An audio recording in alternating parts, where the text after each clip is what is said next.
Phoenix Nights. Chapter 1173.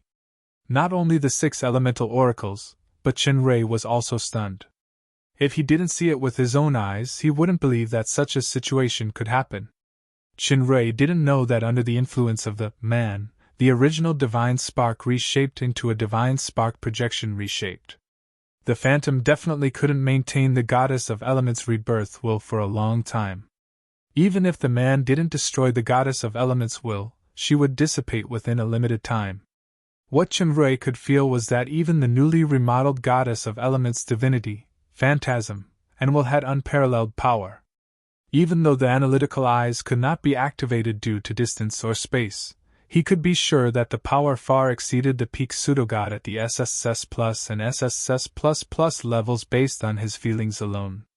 In all fairness, the man didn't show an oppressive aura or power that surpassed Lafitte, but he easily destroyed Lafitte's phantom that descended. Perhaps the man had a special power that Chenrei couldn't understand, but the real reason should be that the goddess of element, Lafitte, didn't resist. This was definitely abnormal. There must be a special reason. The two must have communicated a lot of things that outsiders couldn't know during the long time they looked at each other.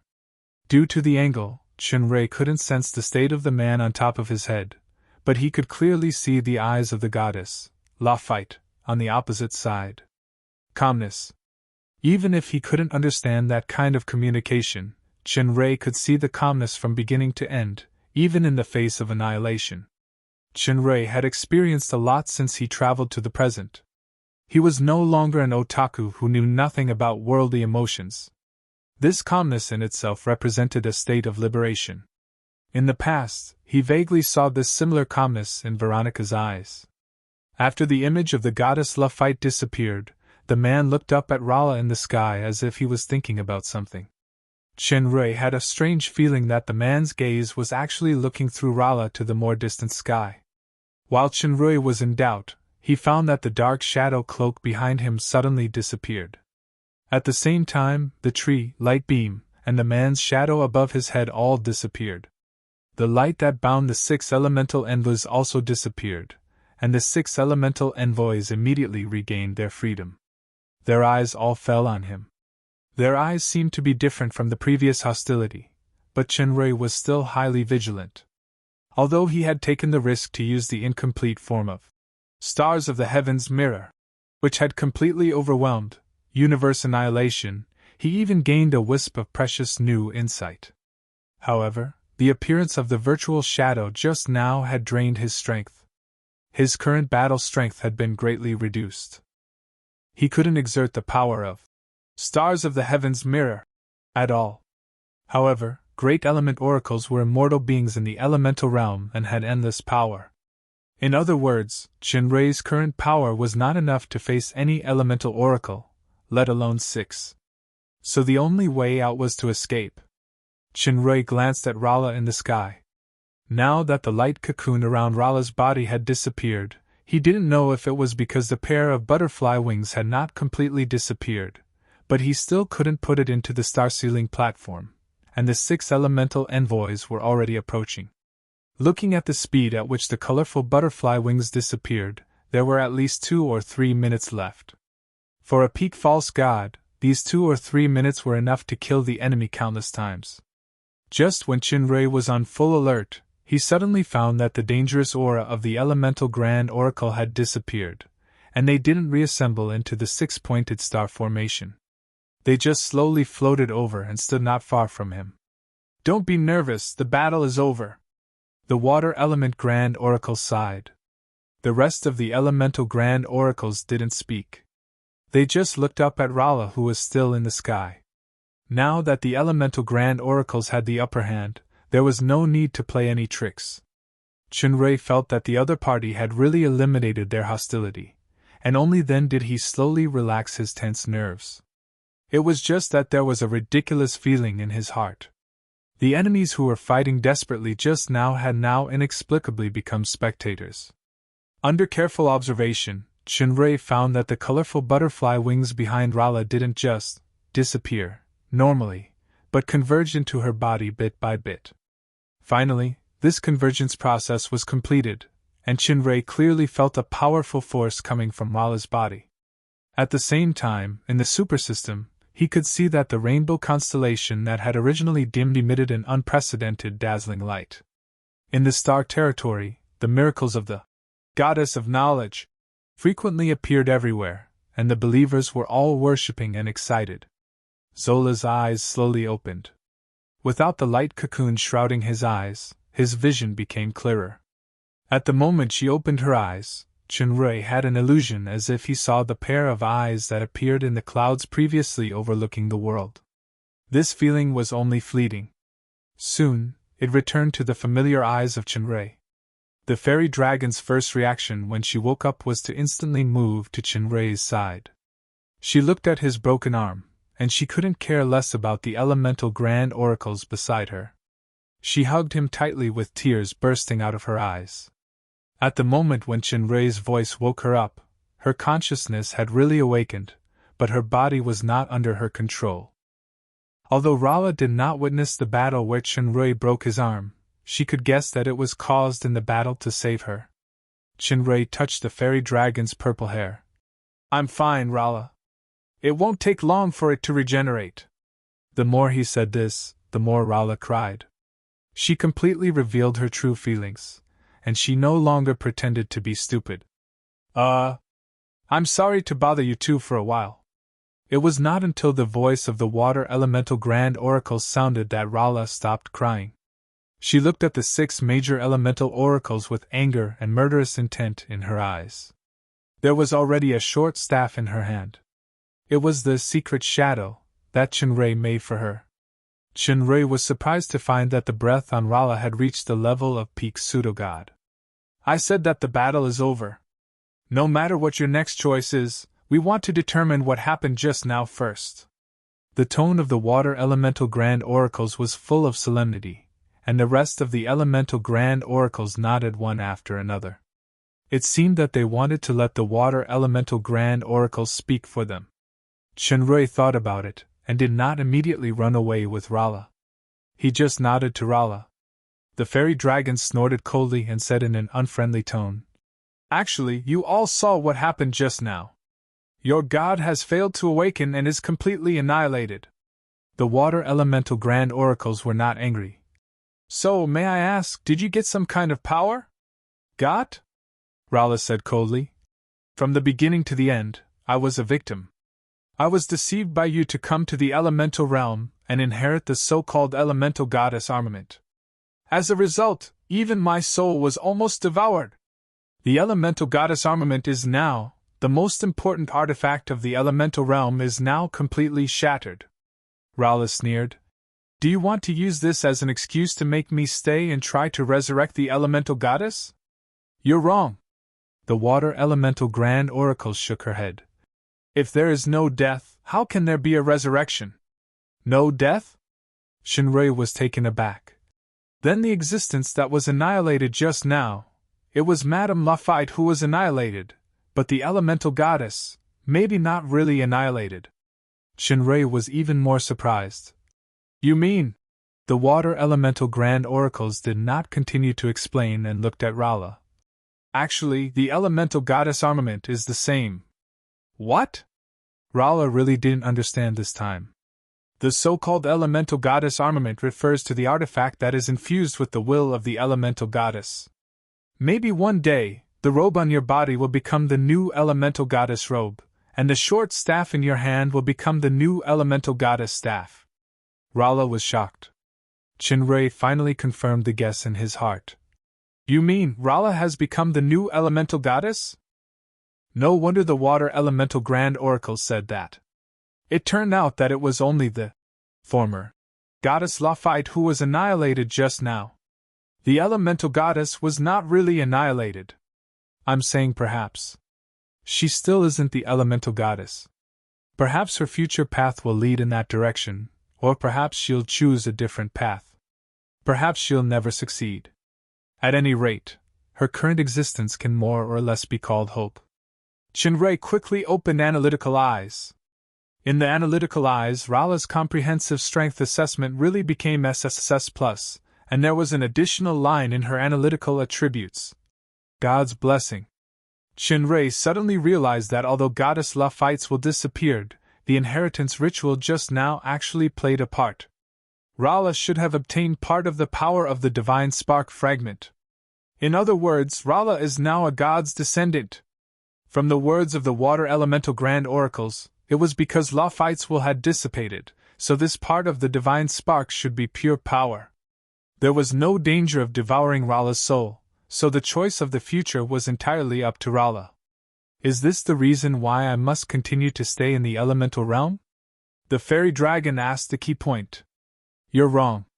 The water elemental grand oracles glanced at the rest of the elemental grand oracles. As the successor of the goddess of elements divine spark fragment, you have complete freedom, whether it is to stay here or to leave. The fairy dragon was a little surprised. She took Shinrei's arm. Then I choose to leave with him. Do you have any objections? The focus of this sentence was actually him and together. The water elemental grand oracle's meaningful gaze fell on Shinrei. It turns out that we are all wrong. Shinrei understood the meaning of this sentence. It is not only you who are wrong. But Madame Laphite was annihilated because of you after all. The water elemental grand oracle stared at Shinrei closely. Then, this sentence seemed to be at loggerheads. Rala immediately clenched Secret Shadow, ready to fight at any time. Thank you? The water elemental grand oracle suddenly said an unexpected word. Shinrei was greatly surprised. He suddenly thought of the last sentence that more conveyed to Lambost. When the same voice sounded in his ears, he was a little absent-minded for a while. You can leave now. The water elemental grand oracles looked at Rala. In any case, Rala is the seventh element grand oracles after all. Even if the elemental realm is completely annihilated in the future, she can more or less preserve the true inheritance of elements. Elemental realm annihilation? Shinrei frowned. Everything in the world has its birth and death, so does the plane or world. The water elemental grand oracle sighed. There were too many mysteries in Shinrei's heart, but the other party would definitely not continue to talk about it. Besides, he didn't want to stay in this elemental realm anymore. He nodded to Rala at once, took her into the star ceiling platform, and entered the open star gate. Chapter 1174. The night gradually darkened. In the dark moon courtyard, everyone felt that the chaotic elemental power began to gradually calm down. However, everyone did not let go of their tense hearts. Their eyes all fell on one position, which was the place where the Stargate was usually opened. Finally, the familiar light gate appeared in sight. A figure walked out, and everyone stood up. Dad! Duo was the first to rush up. Soon afterward, the little girl let out a scream and cried, Dad, your hand! After a flurry, the courtyard finally returned to calm. Shinrei finally coaxed his daughter, and he winked at Isabella, signaling her to take the little girl to sleep first. Madame Ant looked at his broken arm, bit her lip, and finally left with Duo. Kia's eyes were red as she carefully helped Shinrei apply medicine. In addition to his left arm, there were dozens of injuries on Shinrei's body. Although she knew that these were all external injuries, and the main injuries had been healed with the crown of thorns. Even the broken arm would regrow, the little succubus still cried with heartache. While talking to Rala, Athena kept glancing at Kia. She was obviously very worried. Although Rala had advanced to the peak of pseudo-god, she seemed very depressed. If it weren't for her, Shinrei wouldn't have been so seriously injured. Athena saw Rala's thoughts and comforted her gently. The fairy dragon and Athena had always been best friends, and their friendship was no less than Isabella, her sister. Thinking of the person she thought of at the last moment when Rafty's will descended, Rala suddenly hugged Athena and cried. Strength was indeed important, but it was not the most important. Shinrei had to come over to comfort Rala. Rala cried for a while, showed extreme exhaustion, and fell asleep in his arms. During this time, the fairy dragon was under tremendous pressure both physically and mentally. Now that the pressure had dissipated, and she was by the side of the person closest to her, she naturally completely relaxed. A good sleep at this time was good for mental and physical recovery. Chinrui asked Kia to help carry Rala into the room. Athena was now a key protection target, so she should not be too emotional.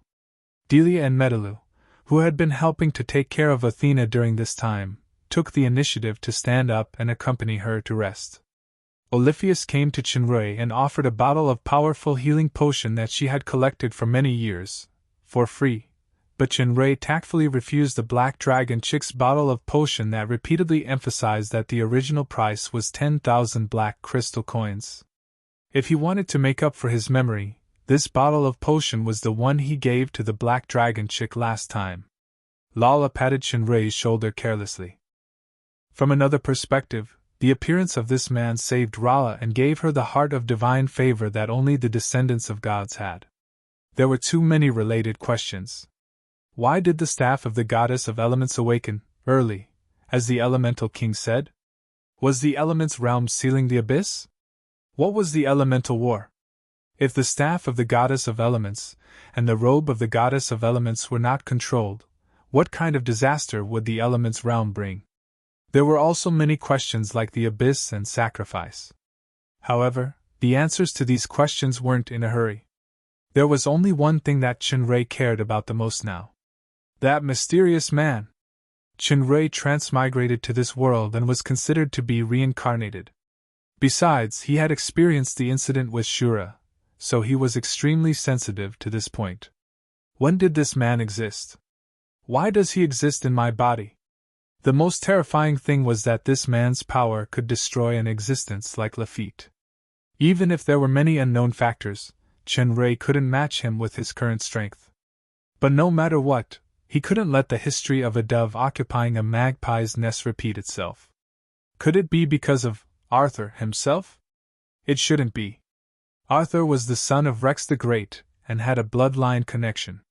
Besides, his soul had long disappeared. The reason why Chinrui could have today's strength was entirely due to the countless arduous training and battles with the help of the super system's power. That man shouldn't have an inevitable connection with the super system. Otherwise, he would have controlled the Galaxy Divinity Temple long ago. There was no need to suddenly exhaust his power when Chinrui performed that ultimate move. So far, in the super system, he was still the highest and only master with the power to control everything. Chinrui had a faint intuition that that man should have appeared with the help of the huge faith and vitality of the gods of Stars Mirror. Oh yeah, there's also that tree. It's actually the elves' tree of nature. What secrets does the tree of nature have? If the tree of nature really had such a powerful, or even god-killing power, then there was no need to use Chinrui's power to destroy Quiriana's clone. However, the tree of nature was definitely a key link. As Chinrui thought quickly, many memory fragments began to appear in his mind. He suddenly grasped the key point. Rala opened the White Queen's trump card and obtained the elemental goddess's crown. Without knowing it, it was equivalent to having the qualification to become an elemental envoy. Chinrui obtained the wood trump card, defeated Quiriana's clone, and revived the tree of nature. Chinrui obtained permission to take away the tree of nature seedling that was implanted in the super system. Finoa conveyed the message to Chinrui not to return the tree of nature to the elves as promised. Rala became a great elemental envoy. Chinrui entered the elemental realm to save people. Elemental goddess Lafitte appeared, the tree of nature appeared, that man appeared, and Lafitte was annihilated. When these events were connected, there seemed to be some kind of causal relationship. Regardless of whether there was a special connection or not, there was a person's shadow in it. The elf prophet, Alucier. Chapter 1175. The matter in the elemental realm came to an end for the time being. As the waves in the elemental plane subsided, the main plane gradually returned to normal. Everything seemed to have returned to peace, including Chinrui's life. The previous incident seemed to be over, but for him, it was just the beginning. As time went by, Chinrui's broken arm was basically regenerated. If there was anything different from before, it was the 7 artifacts. Since that time, the last dark shadow cloak that he had been unable to analyze successfully could be used inexplicably. Element weakening, passive characteristic. Greatly reduces elemental damage by 30% to 70%. Stealth completely conceals the figure and deceives the enemy's perception. Can launch an attack in the stealth state. The stealth will be ineffective after being attacked. Lasts for 1 hour. Can be used once every 6 hours. Weaken directly weakens all the attributes of nearby enemies. The weakening is proportional to the comprehensive value of the user's strength. The stronger the strength, the better the weakening effect. Can lock on the target. Lasts for 30 minutes. Can be used once every 6 hours.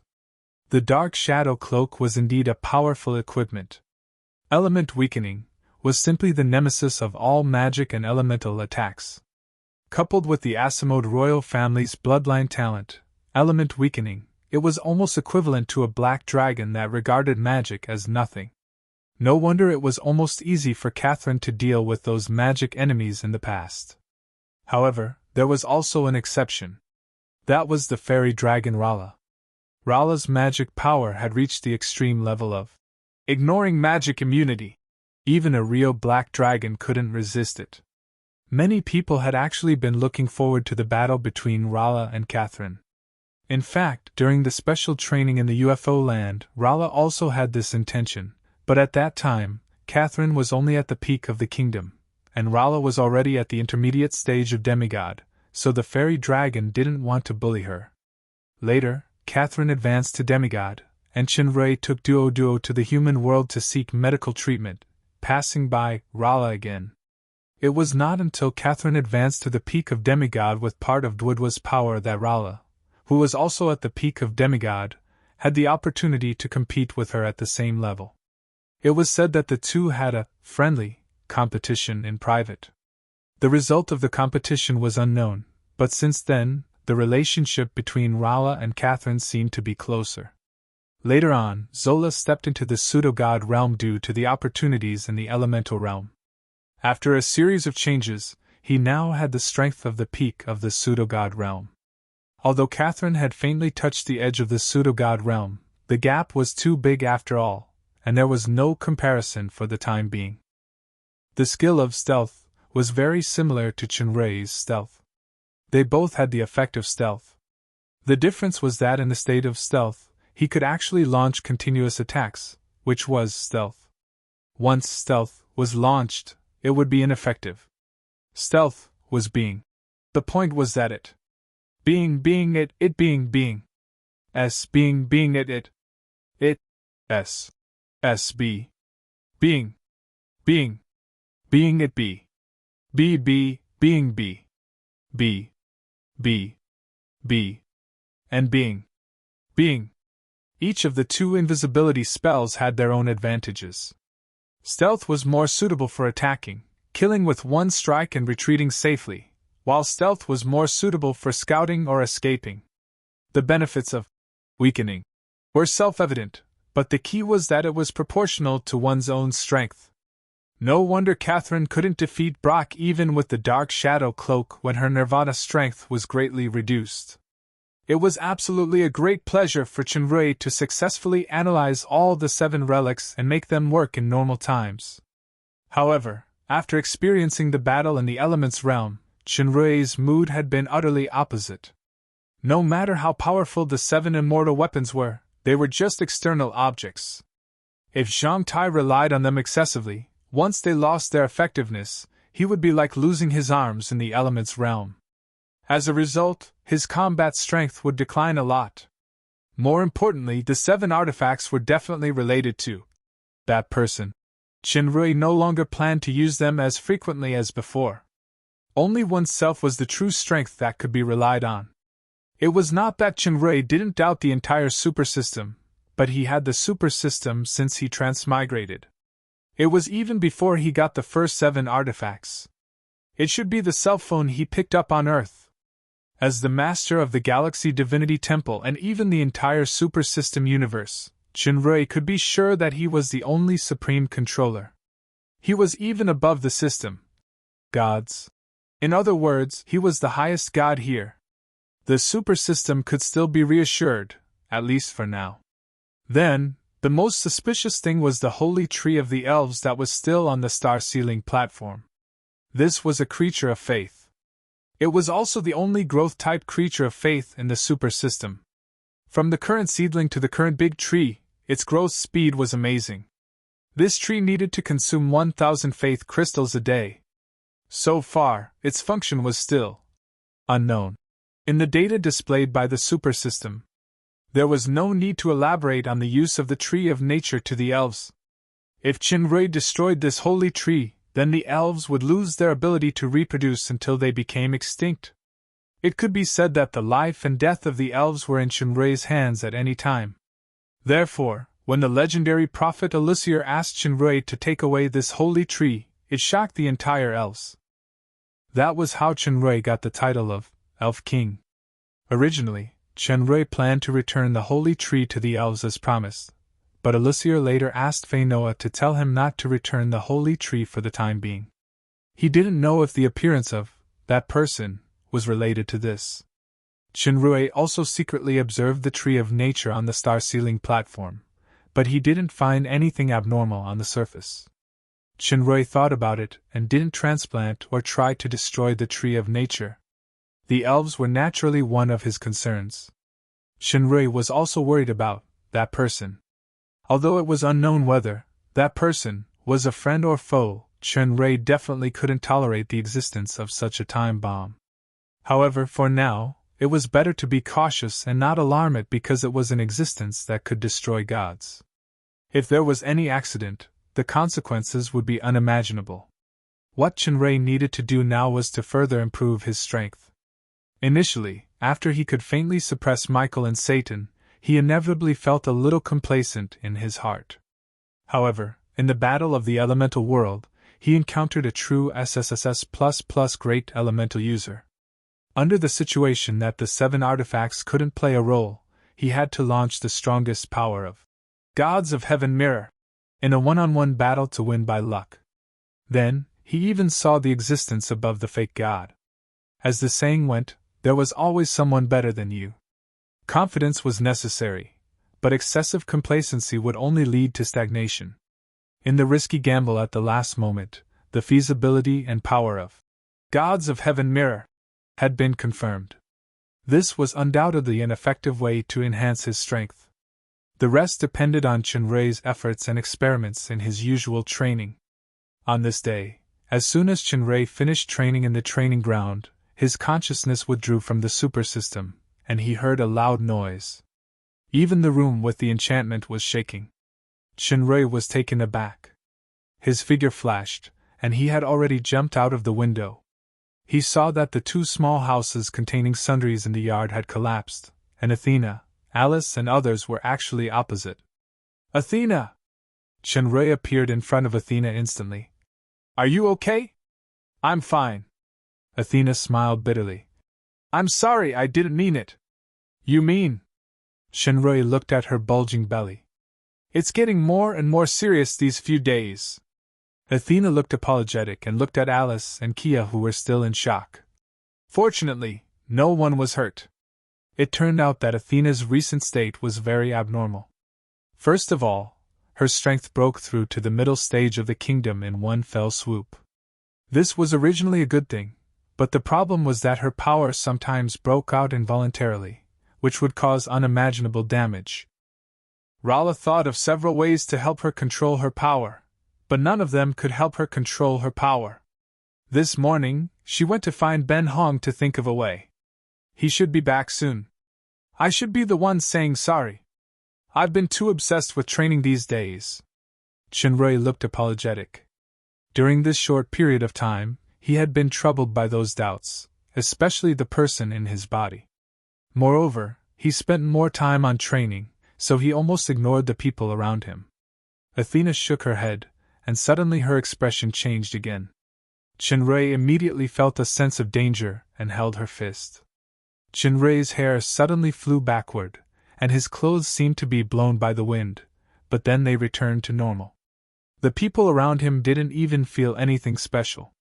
Isabella and the others who knew what was going on immediately saw that Chinrui had forcibly taken on Athena's explosive power, and at the same time, used a very clever method to eliminate it. Indeed, a little out of control. Chinray smiled slightly. But it's okay, I'll accompany you. As he said that, Chinray looked to the side. Rala and Ben Hong's figures had already appeared there. At the moment when Athena's power went out of control, Rala and Ben Hong had already arrived at the courtyard. Originally, Ben Hong would come to the residence from time to discuss some training issues with Chinray.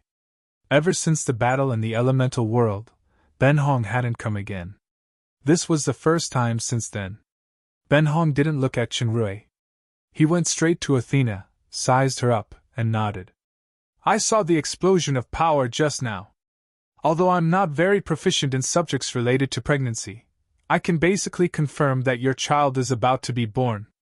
This state of losing control is actually caused by the fetus. You should know that your child has the purest original source of destruction. It's not an ordinary person. About to be born? It wasn't just Chinray.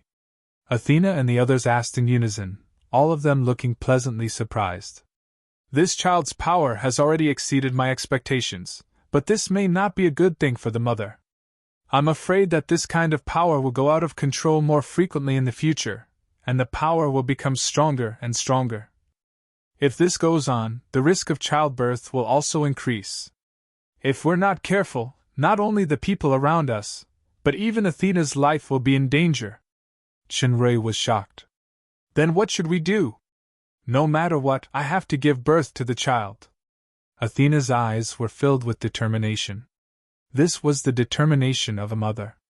Ben Hong, please help me. Chapter 1176. The look in Athena's eyes made Ben Hong frown. To be honest, I don't have complete confidence in ensuring the safety of the mother and child. At least you can ensure the child's safety? Athena's eyes lit up. I understand. Ben Hong looked deeply into Athena's eyes and finally nodded slowly. I won't say anything tactful. I really don't have confidence. What if, between the child and the mother, I can only choose one? How should I choose? As the child's parents, you and the child must think carefully and answer me. Everyone's hearts tightened. They had known Ben Hong for a long time, and she never exaggerated the truth. Since she said this, it proved that Athena's situation was not optimistic. The last question was very heavy and realistic. Athena. Child. The two of them said two different answers. Chinray. I have something to say. No, listen to me first. Chinray held Athena's hand and shook his head to stop her from saying what she wanted to say. I know what you want to say, but you're wrong. Everyone here is unique and irreplaceable. This is not some sweet talk, but the truth. For many things, I will choose the future, but for this matter, I choose the present, and I won't change it. The resolute tone made Athena's eyes turn red. But there are no buts. If I am destined to have only one daughter in this life, I won't have any regrets. Chinray's gaze fell on Ben Hong's face. Besides, this is just an in case. The real hope is still very high, isn't it? Ben Hong pondered for a moment before saying, Fortunately, you happen to have a page of the Book of Destruction with you. What I need is its container. With this container and some other materials, I should be able to increase my chances by quite a bit. Chinray's spirit was lifted. What is it? I'll think of something immediately. The Spring of Life, 2 top-grade shadow crystals, 2 top-grade radiant crystals, 3 golden dragon saliva flowers, 3 thunder core vines, 5 rainbow calla lotuses, 7 serene purple grass, 3 crystal snow lotuses. Ben Hong reported a long list of materials. Some of them were things that Chinray already had, such as the Spring of Life. However, he did not have most of them, and there were even some whose names he had never heard of. Chinray hurriedly memorized it. By the time Ben Hong finished speaking, he had already made a complete list in his hand. He began to calculate carefully. 7 rainbow nether grass and rainbow calla lotus are medicinal ingredients. Unfortunately, they are basically extinct. It is said that they have not been sold for thousands of years. Pharmacists have already found substitutes. As for the ambergris flower, I only know that there are white ones. As for the thundercore vine, I've never heard of it. The ambergris flower is a plant that accompanies dragons. It can gather strength and increase vitality, especially for the growth of young dragons. It is very rare. White is usually used to make potions. Lolly explained. There are 3 grades of ambergris flower. From low to high, they are white, silver, and gold. Many young dragons like to eat this grass. As far as I know, there are many white ambergris flowers, but silver grade is already quite rare. If it's gold grade, I'm sure that even Dragon Island doesn't have it. Shinrui's heart sank. Rala thought for a while. Don't worry. I remember that Aunt Sophia likes to grow flowers and plants. She might have it. Her Highness Sophia? It's the wife of His Highness Palgoris, the Queen of Ryuzaku. Shinrui suddenly realized that it was the wife of Dragon Emperor Palgoris from the surface world. I've seen the thundercore vine before. It's a rare wind-type plant. It's helpful for lightning cultivation. Unfortunately, the one on Dragon Island was given to a blue dragon for cultivation by the old man. Wind-type plant? Shinrui's heart skipped a beat. Storm Island. Lalalia, can you come with me this time? If it's just your business, I can't be bothered. But Athena is one of our reserved harem. One of our good friends. All right, I'll go with you. Lolly said to Athena in all seriousness. If you want to repay us with your body, we'll definitely treat you well. Even that brat, we can treat him as our own. Athena, your whole family is the brat. Shinrui was speechless and automatically ignored the latter half of the weird Loli's words. By the way, purple serene grass and rainbow calla lily are neutral plants. Although they're extinct in the demon realm, they might not be extinct in the surface world. You can start with the pharmacists in the surface world. Ben Hong pondered for a moment and nodded. If that's the case, I'll live here from today onwards. I'll teach Athena a secret technique. With the help of those materials, she can temporarily fuse with the Book of Destruction's container during the birth period. I've calculated. In about half a year, the child will be born. There's not much time left for you, but if there are channels, it's not a short period of time. Thank you? Shinrui said very sincerely. If it weren't for Ben Hong, he wouldn't have known that Athena and the child would be in such danger. Ben Hong glanced at him indifferently and didn't speak. There's no time to lose. Delia, please contact Celine from the Shadow Empire to look for these materials together. Her Custer family is the top business family, and there are a lot of magic materials that are handled on a daily basis. This part must be gathered. If there aren't any top-grade crystals, collect the first-grade crystals, and I can refine them into top-grade crystals. I'll go to the surface world to look for some here, but you can't neglect it here. Try to find as much as possible. Work on both sides and try to find all the materials as soon as possible. Don't worry, leader. Delia took the list and checked the marked parts with Shinrui. She only kept the list after confirming that it was correct. Shinrui, you're going to the surface world? Athena asked. Yes, I'll bring Rala, Isabella, and Lilia with me. We'll go to the Island of Storms to look for the thundercore vine first, then we'll go to Ryuzaku. Bring Alice and Kia along too. When you rescued Tiffany from the surface world, you promised them, but you haven't fulfilled it until now. I'm sorry. Shinrui looked at Alice and Kia, shook his head, and said, It's not that I don't want to bring them along, but we're not going to play this time. This concerns you. It's just for sightseeing. It's okay. Athena explained. They won't disturb you, and they can help you collect materials. Besides, with your and Rala's current strength, there shouldn't be any danger. What's more, I have half a year's time. Athena. Kia shook her head. You can't do without me here. I'm the one who prepares your nutritious meals every day. I won't be at ease leaving someone else. I won't go anywhere for this half a year. Isabella smiled slightly. I'll stay too. Athena's current state is not very stable. Kia's strength is not enough, so it's inconvenient sometimes.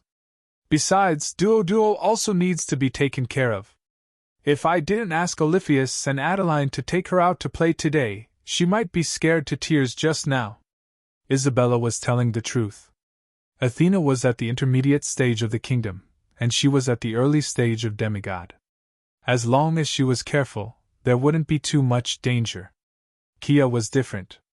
Once she encountered an accident, her life might be in danger. Kia in EU. Athena was moved, and she couldn't speak for a while. Alice's eyes were subconsciously shining when she heard about going to the human world. The more she looked at Athena now, the more ashamed she felt. She lowered her head. Your matter is really important this time, so I won't go either. Besides, I'm the Lord of the Dark Moon, forget it. Isabella unceremoniously exposed Sir Lord's shortcomings. Our Sir Lord throws everything to Joanna and the others. He is a standard hands-off person. Even if he disappears for a year and a half, there won't be any trouble in the estate. Maybe it will be more prosperous without a guy who blindly commands. Vixen, who are you saying blindly commands? Alice had always been at odds with Isabella. She was so angry that she almost jumped up, but on second thought, it's not right. It seems that the vixen is helping me. Isabella didn't bicker with Alice anymore.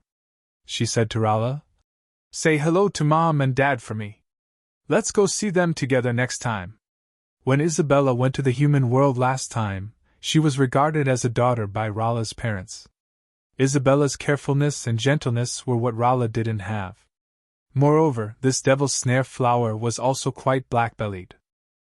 She was regarded by Marilla and Span as their own daughter, so the family got along quite well. When Marilla hugged Isabella to say goodbye, she cried even harder than she hugged Rolla.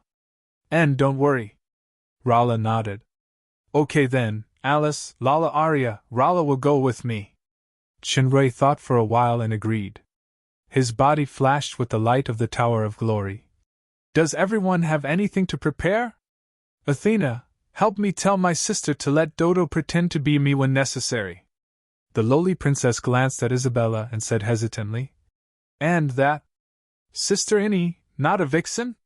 Are you trying to say that you'll be my biological sister from now on, vixen? Isabella mimicked Lala Alaria's ho ho ho ho, and laughed. Humph! Alice originally wanted to say a few sincere words of gratitude, but her mouth flattened again when she heard this sentence. She quickly disappeared in the light of the Tower of Glory. Chinray smiled apologetically at Kia. Kia, after the child is born safely, you, Athena, Innie, everyone, go out and have fun. Ben Hong, please take care of this place during this time. Kia nodded hard and watched him enter the Stargate, with Athena and others. Ben Hong didn't look at Chinray. He just looked at the sky and muttered to himself in a voice that only he could hear. Everyone is unique and irreplaceable?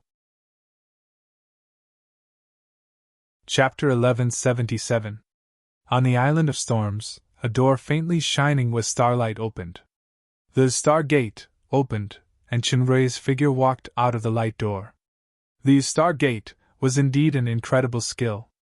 Crossing between these two worlds was like coming and going in one's own yard. It was easy and without any danger.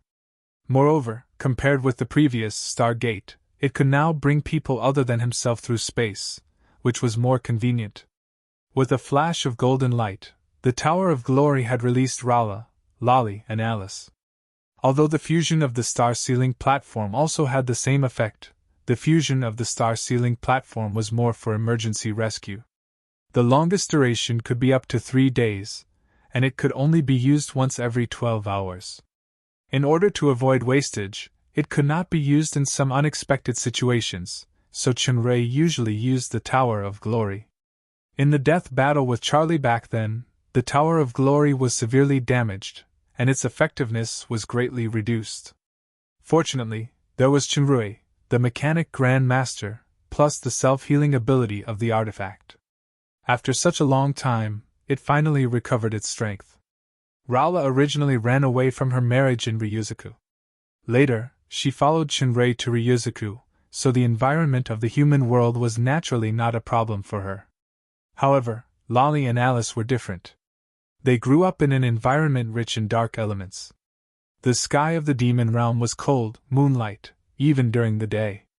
It was the first time they came to this sunny world with dense light elements, so they were naturally not used to it. Lolly's strength was about to reach the intermediate stage of demigod, and she had experienced hard training. It didn't take long for her to adapt to the sunlight. In contrast, Alice seemed to be struggling. From childhood to adulthood, Alice really didn't put much effort into training. Even if she was talented and received various enhancements, she was only at the early stage of the Demon King, C, which was the master-level strength at the initial stage of the human world. After being appointed as a star apprentice, she had A-level speed, but her actual combat ability was extremely low. When the sun shone on her head, she suddenly felt dizzy and was about to fall. Fortunately, Chenrei reacted quickly and held her. Wear this necklace first. It can help you hide dark elements and neutralize light elements. You'll be fine after you get used to it. I'm sorry, brother. Alice was originally full of expectation, but she didn't expect to be put down as soon as she came up. She became a burden at the first moment, and her mood immediately became gloomy. It's fine, let's go. Chenrei carried Alice on his back and said to Lala Arya, Are you alright? I'm fine, but the black dragon itself has a relatively pure dark physique. This light element environment makes me very uncomfortable, and my strength is also suppressed. Do you still have that necklace? Give me one. There's no necklace, but there's still a bracelet. Chenrei took out another bracelet and gave it to the flat loli. This bracelet is good. I was just worried that the necklace is too feminine, so I can't get a girl. Lala Arya laughed strangely. Okay, as long as Madame Lala Arya likes it. Chenrei was already numb to this lily loli. By the way, this island was originally the place of the wind elementals, so there should be many wind plants. It's very likely that there's a thundercore vine. When it came to the thundercore vine that Athena needed, Lala Arya became serious. She mentioned the characteristics of the thundercore vine. This thing is very similar to ordinary tree vines, but my nose is very sensitive. Any woman who smells it once can even close her eyes. Let's say thundercore vine. I can smell it. However, this island seems to be too big. With just a few of us, I'm afraid. There are more than a few of us on the island. As soon as Chenrei finished speaking, heavy footsteps came from nearby. Titan? Lala Arya was also a frequent visitor to the Blue Lake mountain range and the City of Stars, so she did not seem particularly surprised. Not only the Titan, but also the lamp spirits and gremlins. Chenrei smiled slightly. The Island of Storms was no longer what it used to be. After magic games became popular in the human world, Chenrei established a core control base on the Island of Storms. The ruins of the ancient civilization's Level 4 city, Skywheel, that was originally abandoned and vacated were used to become the core of the base. The basic construction personnel in the base were a large number of gremlins brought by Chenrei from the City of Stars, and a considerable number of lamp spirits took on the task of assisting in research and daily work. As for the crystal beasts, giant crystal beasts, and assembled dolls, they were not brought because the Titans were enough for the guard. Besides, there was also Ryuzuku's ally, the dragon guarding the teleportation portal. There was a natural barrier of the Stormy Sea region outside the Island of Storms. A few years ago, the dragons declared this place as a trial ground. Outsiders were prohibited from intruding, otherwise, they would have to bear all the consequences, so even ordinary mercenaries did not dare to approach this sea region now. The leader of the Titans was Oceanus, one of the strongest 12 Titans. After the City of Stars evolved to a Level 5 city, it was already able to carry out super evolution. It even developed an evolution pool similar to the second super evolution that a Level 6 capital possessed. However, the success rate of the second evolution was too low. At present, the only one who had passed the second super evolution was Oceanus. Oceanus's strength had reached demigod, but the other dozen Titans who participated in the experiment at the same time all failed. The success rate of the second evolution was extremely low. It was simply a gamble of luck. Moreover, Failure was not as simple as the reduction of strength, but the direct destruction of body and soul. Therefore, after several failures, Shenrui ordered Crystal Phoenix to stop the experiment. After all, there was still a considerable gap between the current civilization level and the level 6 capital. Forced experiments would only consume energy and the lives of the Titans in vain. The leader of the lamp spirits was also a chief-level powerhouse who had passed the super-evolution. He was called Kim Mu, and his strength was at the peak stage of the demon overlord. The leader of the gremlins was called Vito. He could command gremlin servants to improve work efficiency and manufacture and repair more advanced equipment. Since gremlins were non-combat units, there was no need to carry out super-evolution. As soon as Shenrui came here, he used the spiritual imprint to summon, and the alchemy creature leader of the base immediately rushed over. "Master!" Oceanus, Kim Mu, and Vito saluted Shenrui together. "Immediately dispatch all the gremlins and lamp spirits on the island. The Titans are responsible for opening the way and guarding. We will search the entire island of storms separately to find the vine with this characteristic." Shenrui said the characteristics of the Thunder Core vine. With the size of the Titan, it was naturally not suitable for this kind of search. However, in addition to the wind elementals, there were many threatening demonic beasts on the island, such as Thunderbird. The lamp spirits were fine, but the gremlins would probably be attacked, so it was necessary to be vigilant. The alchemy creatures immediately executed Shenrui's order. For a while, the island seemed to be in an uproar. Shenrui returned to the base with Alice and others to wait for the news. During this time, Alice relied on the power of the necklace and some guidance from Rala, and she finally gradually adapted. "Sir, the Cloud Palace suddenly disappeared some time ago, and all the wind elementals are also missing. In addition to the large team that went out to search, there were also gremlins who maintained daily work in the base." The leader of the lamp spirits, Kim Mu, also stayed to report the recent situation of the base to Shenrui. "I know about this. The reason for the disappearance of the wind elementals should be the same as that of the earth elementals. It was because of the summon of the great elemental of the elemental realm previously. It seemed that all the elementals on the main plane had disappeared. Master, the representative of the dragons who stayed behind asked to see you." A gremlin came to report. Shenrui's plan was to immediately go to Ryuzuka through the teleportation portal after finding the Thunder Core vine, so he nodded immediately. 10 minutes passed, and the representative of the dragons still hadn't come to the hall. Shenrui and Rala were feeling strange, and the gremlin came to report again. "The representative of the dragons was stopped by Master's companions outside." "Companions?" Shenrui was taken aback. He looked at Rala and Alice beside him, and he immediately reacted. "Lala Leah!" Shenrui and Rala walked to the gate and saw Lala Leah blocking in front of the two representatives of the dragons. To be more precise, Lala Leah in her mature form stopped one of the representatives of the dragons with a delicate and beautiful figure. "Karlu? Little beauty, your name is just like your temperament, full of androgynous beauty, intoxicating." "Oh right, my name is Lala Leah. Are you interested in having a drink with me?" Lala Leah blinked her eyes. She actually looked very charming, but her actions were very frivolous. She lifted the chin of the other party, completely like a female pervert. The mature transformation was originally used for battle, but it was actually used by the flat lowly to pick up girls. She was indeed one of the weirdos on Dragon Island. "You're also a dragon's? The aura on your body." Karla quickly took a few steps back, and his face instantly turned red. "Oh ho ho ho! You're quite shy, I like this type." Shenrui was speechless as he interrupted the female pervert's sexual harassment of the innocent. "Lala Leah." The other representative of the dragons was a boy of 12 or 13 years old. He looked more delicate. When he saw Shenrui, he quickly pulled Karlu and saluted them from afar. "Lord Richard! Elder Rala!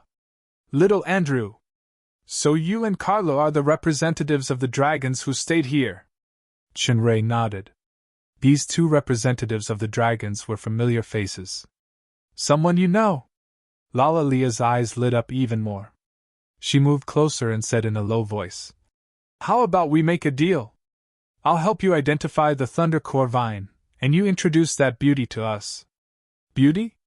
Chinray and Rala looked at each other, their gazes filled with curiosity. Just as Lala Leah and Chinray were muttering, little Andrew and Carla's whispered conversation came from behind. "That lady Lala Leah seems to have the aura of the dark element. Don't worry, Lord Richard is here." "Got it, brother." With Lala Leah's hearing, she naturally heard it clearly. Just as she was about to scold Chinray for providing a fake bracelet, she suddenly heard the last sentence, and froze on the spot. "Brother?" Lala Leah turned around and pointed at Carla with a trembling finger. Let me introduce you," Chinray said. "These two are the sons of elder parent of Ryuzaku, Carlu and Andrew." "Boys!" Alice exclaimed while Lala Leah was dumbfounded as if she was petrified on the spot. It turned out that the beauty that Lala Leah was harassing was Perrin's eldest son. He was also the poor trap that Rala beat up, robbed, and ran away from her marriage, Carlu. Chapter 1178. The alchemy creatures were quite efficient. Soon many vines were brought to Chinray. Perhaps it was the after effect of transformation, but Lala was no longer in high spirits like when she was picking up girls. She seemed weak. She sniffed casually in front of a large pile of plants. "None of these." "Sir Richard, you seem to be looking for some plants?" little Andrew asked curiously. For Carlu, Chinray only had two keywords in his mind: "good guy card" and "per trap who was bullied by Rala since young." However, little Andrew was different. This little boy gave Chinray a good impression. Back then, little Andrew came to Chinray for Samuel's matter. Chinray received news that Samuel was in danger and rushed to the Long Huang Empire to rescue the loyal follower in time. Later, little Andrew helped Samuel escape from Ryuzaku. He helped Samuel defeat the Dragon Knight Trinidad in a duel at the risk of serious injuries. It could be said that little Andrew was Samuel's most loyal brother. Even when Samuel came to the demon realm, he often missed the dragon companion who was like a brother. "Thundercore vine." Chinray did not hide it. "It's very important to me. It concerns the life and safety of one of my wives." "Thundercore vine. By the way, Carlu, didn't you find some Thundercore vines under the cliff last time?" Little Andrew's words made Chinray feel refreshed, and he looked at Carlu. Carlu was already afraid of Rala. In addition, he was teased by Lala as a girl. He felt like he was sitting on pins and needles here. He did not hear what his brother said at all. Little Andrew walked over and said a few words. Carlu suddenly shivered and quickly stood up. He bowed and said, "Little Andrew, stay here and talk with Sir Richard. I'll go get it now." Hearing the whereabouts of the Thundercore vine, Chinray's mood finally eased a little. He said to little Andrew, "Little Andrew, we haven't seen each other for a few years. Ryuzaku is still the same. How are His Majesty Palgoris, and the Great Elder and his wife?" "His Majesty Palgoris successfully advanced not long ago, and Ryuzaku even held a 3-day celebration. Lady Marilla and Sir Span are doing well, especially Lady Marilla. She is highly regarded by His Majesty the Dragon Emperor. Now, she is in charge of important matters such as magic games and magic telephones," little Andrew said and bowed to Chinray. "Speaking of Ryuzaku, I asked you to save my companion, Samuel. Although I don't know how you did it, I know that it was all thanks to you that Samuel managed to escape. I would like to express my sincere gratitude to you. Little Andrew, you are very good." Chinray looked at Andrew approvingly. "There are some things I should tell you, but I hope you can keep it a secret. In fact, after that, we also met in the Long Huang Empire. Samuel was also there. Oh, and Stanwell and Groas." Little Andrew looked surprised. He suddenly remembered something and was shocked. "You mean the Dragon Knight duel with Brecklin?" "Oh, that time, Elder Stanwell seemed very strange. He actually reprimanded Brecklin. Ah, could it be that the third prince of the Long Huang Empire who spoke to Elder Stanwell? You are very smart, little Andrew. Then should I call you?" Chinray smiled indifferently. "Or Richard?" Prince Arthur should have been attacked and killed during the coronation ceremony of the Holy Sun. Understood, sir. Little Andrew had also heard about the changes in the coronation ceremony of the Holy Sun that the Church of Light had announced. But judging from Chinrei's appearance here and his strength when he defeated Stanwell and Ryuzaku, the truth was definitely not what the Church had claimed. The secret behind it should be quite shocking. Little Andrew did not ask further. He bowed again. Thank you very much for your trust, sir. I just want to ask a question. Where is Samuel now? I have a special spiritual connection with him. I can feel that he should be safe. He is in a very far-away place with his 2 wives, Joanna and Ina. He also misses you as a friend. Little Andrew's eyes lit up. I wonder if I can go and see him? This is actually a question that you need to think about carefully because... As Chinrei was speaking, he suddenly looked at the door and saw that Carla had returned with a few vines in his hand. Chinrei did not continue chatting with little Andrew. His eyes fell on the vines. Lala Arya? Lala Arya responded listlessly and walked forward. She sniffed and suddenly pinched Carla's arm angrily. Carla could not withstand Lala Arya's strength. He immediately squatted down in pain. Just when Chinrei thought that there was something wrong with the Thundercore vine, Lala Arya almost roared in exasperation. You are a man! How can you use a girl's perfume? Carla was in so much pain that he could not speak. Little Andrew quickly explained. This is a man's perfume. Many nobles in the human world use it. Chinrei was speechless. It had nothing to do with the perfume. This was a textbook case of anger from embarrassment. Lala Arya! Chinrei quickly stopped the flat loli who was about to go berserk. These are the Thundercore vines that Athena needs, right? Yes. Lala Arya responded and said to Carla fiercely. The next time I see you using these disgusting things, I'll throw you into a volcano to take a bath. The poor trap could only nod his head with his remaining strength, and tears in his eyes. When Chinrei heard that it was the Thundercore vine, he quickly transplanted it into the Galaxy Garden. At the same time, he ordered all the alchemy creatures to stop searching and use the power of the Crown of Thorns to heal Carla's arm.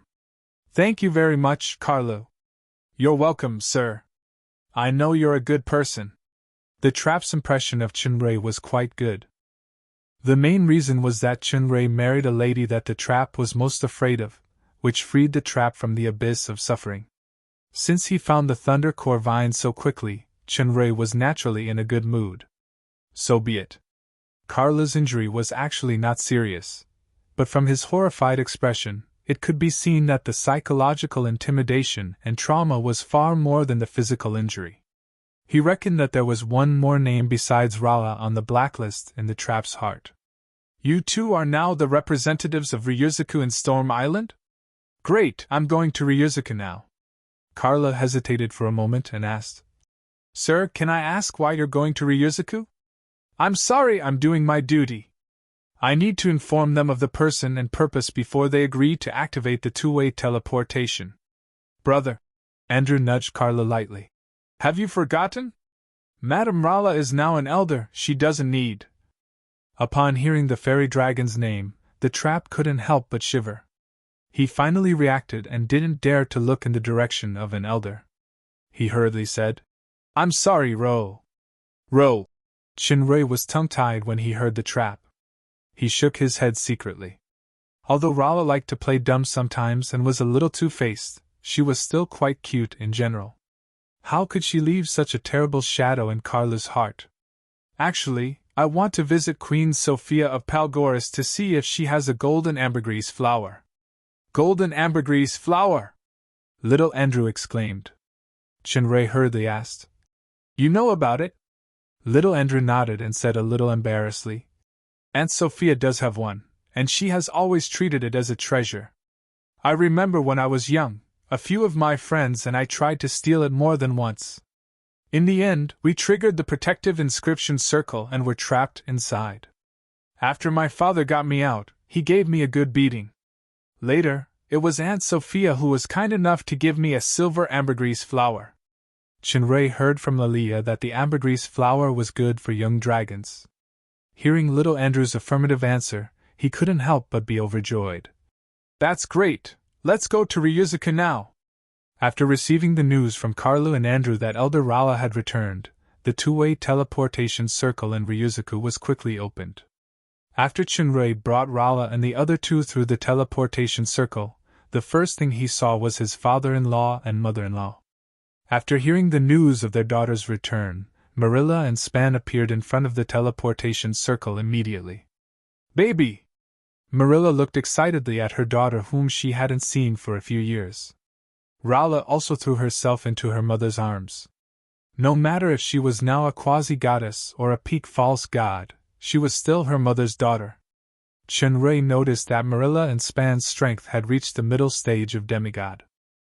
Span could only be considered to have recovered his strength, while Marilla was only one step away from breaking through when she left last time.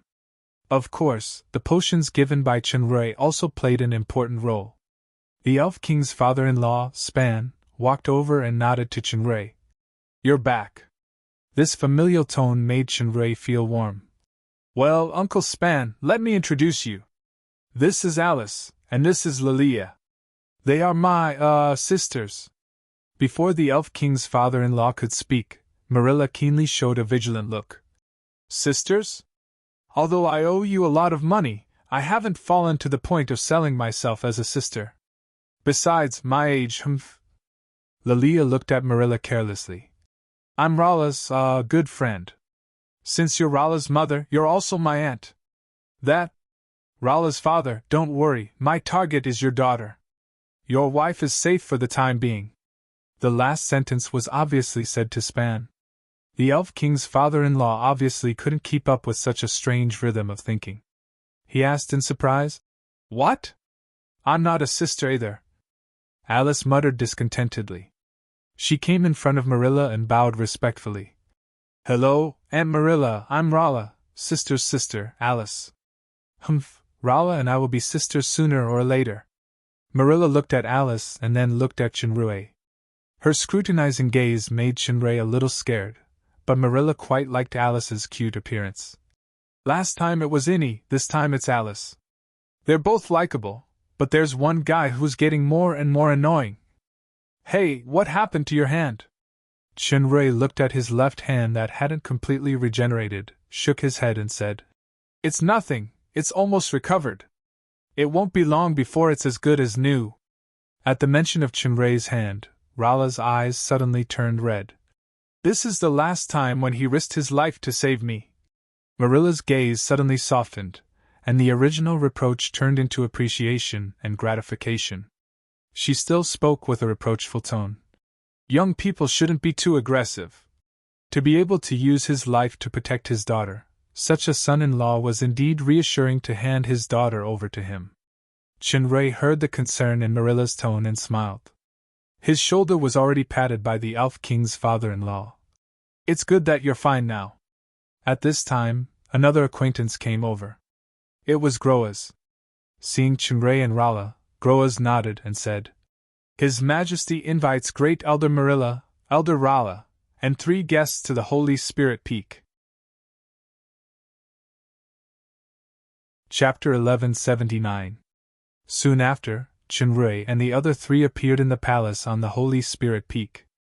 Although it was not the first time he came to this palace, Chunrei was still impressed by the grandeur and luxury of this palace. From the ceiling to the ground, every inch was made of priceless materials. Even if other furnishings or treasures were not counted, the entire palace alone was equivalent to a huge treasure. However, just like the preferences of many dragons, this style was still too nouveau riche. It was like wearing rings on all 10 fingers for fear that others didn't know that they were rich. If an elf who was proficient in art and had a beautiful style was in this vulgar palace full of the stench of money, she would definitely pick out countless flaws. Unfortunately, Lilia was not an elf. From the moment she entered this palace, her eyes were full of shining black crystal coins. Since she did not fulfill her promise to marry Chunrei, the Loli's property was frozen by her father, Augustus, long ago. She was directly reduced from a rich and beautiful girl to a short, poor, and loser dragon. In the Lala Loli's own words, she could only live under someone else's roof. In fact, it was a happy life of freeloading in the dark moon and harassing beauties from time to time. I finally got a treasure map, but I almost got my sisters killed. In the end, it was still that damn human who came to save me. I owe him more and more. Now that she saw this palace that seemed to be full of piles of black crystal coins, she was naturally stunned. Finally, the Lala Loli still had some self-control. If it was Oliphius, maybe the black dragon chick would immediately lie on the floor and enjoy the feeling of sleeping in a pile of money. Walking into the hall, Chunrei saw the ruler of Ryuzaku, Palgoris. The Dragon Emperor was sitting on the throne in the middle, and the elders of Ryuzaku stood on both sides. It was not the first time that Chunrei had seen these elders. Compared with the last elder meeting, although many people were absent, it was relatively complete. Stanwell, Perrin, and the Dragon's Potion Grand Master, Clendid, who once wanted to worship Chunrei as a master, were all present. Your Majesty Palgoris, we meet again. Chunrei bowed his head slightly to show courtesy. The elders were taken aback because this kind of etiquette was only used by peers of the same level or status. The last time, this human's attitude was not like this. At least he bowed. This action also surprised and shocked Melia. She knew Palgoris's character very well. He seemed casual, but he was arrogant and scheming. Although she did not know why her son-in-law, who had always been wise, was suddenly so rude, this kind of behavior would definitely make the Dragon Emperor unhappy. Palgoris was not too surprised or dissatisfied because he had already learned the truth of the last canonization ceremony battle on the Holy Mountain from Stanwell. The human in front of him, Melia's son-in-law, was actually able to compete with one of the three supreme angels, the veteran peak fake god Raphael. According to Stanwell, this person used the identity of Arthur to easily defeat the eight-winged angel Camel. Then, in front of Raphael, he unlocked the ancient runes array near the canonization stage and left with the imprisoned woman. Not only did Raphael fail to capture him, but he also almost suffered a great loss due to his carelessness. From the description, the difference in strength between the two was quite obvious. Arthur also admitted that he was far from being a match for Raphael, but what was certain was that Arthur was definitely not a demigod, but a fake god. In terms of strength, even with special treasures or secret techniques, it was almost impossible for a beginner fake god to escape from a peak fake god. If it was a peak fake god, there should not be such a huge difference in strength. Therefore, the other party's strength was probably similar to his current level, intermediate fake god. If he made use of Raphael's contempt and used the treasures, Palgoris was confident that he could escape from Raphael's hands. Although he did not know if Richard had deliberately hidden his strength in Ryuzaku, or if his strength had not recovered for some reason, in any case, the human in front of him now was a well-matched opponent. Lord Richard, I'll call you that for now. It's a pleasure to see you again. Palgoris smiled and tilted his head to return the greeting. Come, take a seat. Palgoris's attitude moved the elders once again. His Majesty the Dragon Emperor actually acknowledged the other party's courtesy. The fastest to react was Stanwell.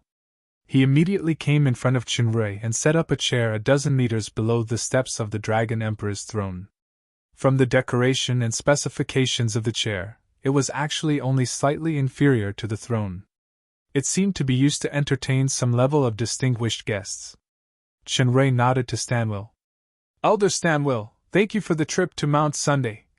The last time in Dragonhorn City, Catherine and Duo had a conflict with Stanwell due to a misunderstanding.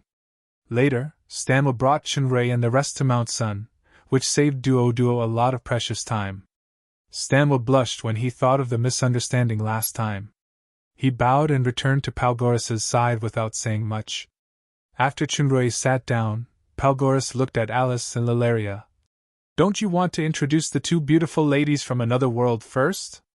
This sentence revealed the origin of the two women. Chunrei knew that the Saint Dragon had a special talent for sensing dark elements. Ordinary equipment couldn't even block this talent. This was also the reason why Calla sensed a strong dark element breath on Lalaria previously. Not to mention Palgorus's eyesight, he could even see through the secret treasure, evil blue tear, that Isabella wore back then. Alice was not a girl who had never seen a big scene.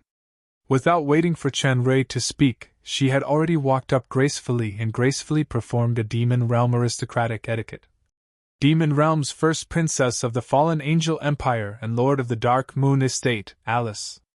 Lucifer greets your majesty Palgorus. Although I'm in the human world, I have also heard the dragons who have returned from their training talk about the name of the Dark Moon estate. I didn't expect Princess Royal Highness to be the lord of the largest estate in the demon realm at such a young age. Amazing. Palgorus's gaze fell on Lalaria. So this Black Miss Long? Black Dragon. If the elders were already whispering when Alice claimed to be from the demon realm, previously, then the word Black Dragon, that Palgorus pointed out, made the whispers louder. The Black Dragon is recognized as the sworn enemy of the Saint Dragon family. There are almost no black dragons in the human world. Today, Richard actually openly brought a black dragon into the palace of the Holy Spirit Peak. Since I have to introduce myself in this kind of place, let's be serious. After all, I'm the daughter of the old man. Lalaria's tone changed. She actually revealed a terrifying temperament that was completely different from her usual carelessness. She met the scrutinizing gaze of the Dragon Emperor without showing any weakness. The heir of the Demon Realm's Dragon Island, the daughter of the current Dragon Emperor Augustus, Lalaria. Scylla Salamunkiel. This black dragon girl is actually the next Dragon Emperor of the Demon Realm. The elders suddenly became restless. The dragons of the demon realm were called the fallen dragons by the surface world. The Dragon Island and Ryuzuku were naturally irreconcilable enemies. The future Dragon Emperor of the demon realm actually came to the surface world's Ryuzuku. Is he going to start a war? Hey! Old men over there, stop muttering. I'm not deliberately trying to break in and start a war. After saying that, Lalaria returned to her careless manner and pointed at Shinrei fearlessly. I'm here with this guy today. If you want to cause trouble, take him down first. Madame Lala Aria, you seem to have become a lot more cunning. Shinrei glanced at the Lala Loli with a weird expression. Of course, who am I? Oh. Palgorus waved his hand, and the restlessness of the elders immediately quietened down. The Dragon Emperor looked at Lalaria with interest. Interesting. Her Highness Lalaria is right. Now is not the time to start a war. Your Highness' strength, courage, and temperament are all worthy of praise. Someone, bring the two Highnesses a seat. So, there were two more seats of lower specifications next to Shinrei. Your Excellency Richard, you've really given me a show of strength with your arrival. Just the number of people sitting here is already more than my side, Palgorus said to Shinrei with a smile. You've abducted the number one genius of Ryuzuku, Elder Rala, for so long. Don't tell me this time is just to visit Elder Rala, or this old friend who thinks too highly of himself? To be honest, Your Majesty, I've specially come to Ryuzuku this time to ask for a favor. Please speak. I have a wife who has some health problems and urgently needs the golden ambergris flower. I heard that Your Majesty's Queen Sophia has one, so I've come to ask for Your Majesty's help. Golden ambergris flower? Palgorus seemed a little surprised, thinking for a moment. This? I'm afraid I can't help you, Your Excellency. Shinrei frowned. Your Majesty, this golden ambergris flower is very important to me. I'm willing to pay any price for it. It's not about the price. Palgorus shook his head. It's about Sophia. Anyway, I'm sorry. This was clearly a refusal. Before Shinrei could speak, Lalaria snorted in dissatisfaction. Why are you wasting so much time with him? Just say it. If he doesn't hand it over, I'll destroy Ryuzuku. As soon as this sentence came out, the air in the hall suddenly became suffocating. The Dragon Emperor's eyes burned with a terrifying flame as he stared at Shinrei's face. This is your attitude? Although it was Lalaria who said it, she was only a demigod. There was no way she would be so arrogant as to court death. She must have been instructed by Richard. Shinrei was silent for a moment. Your Majesty, tell me the truth.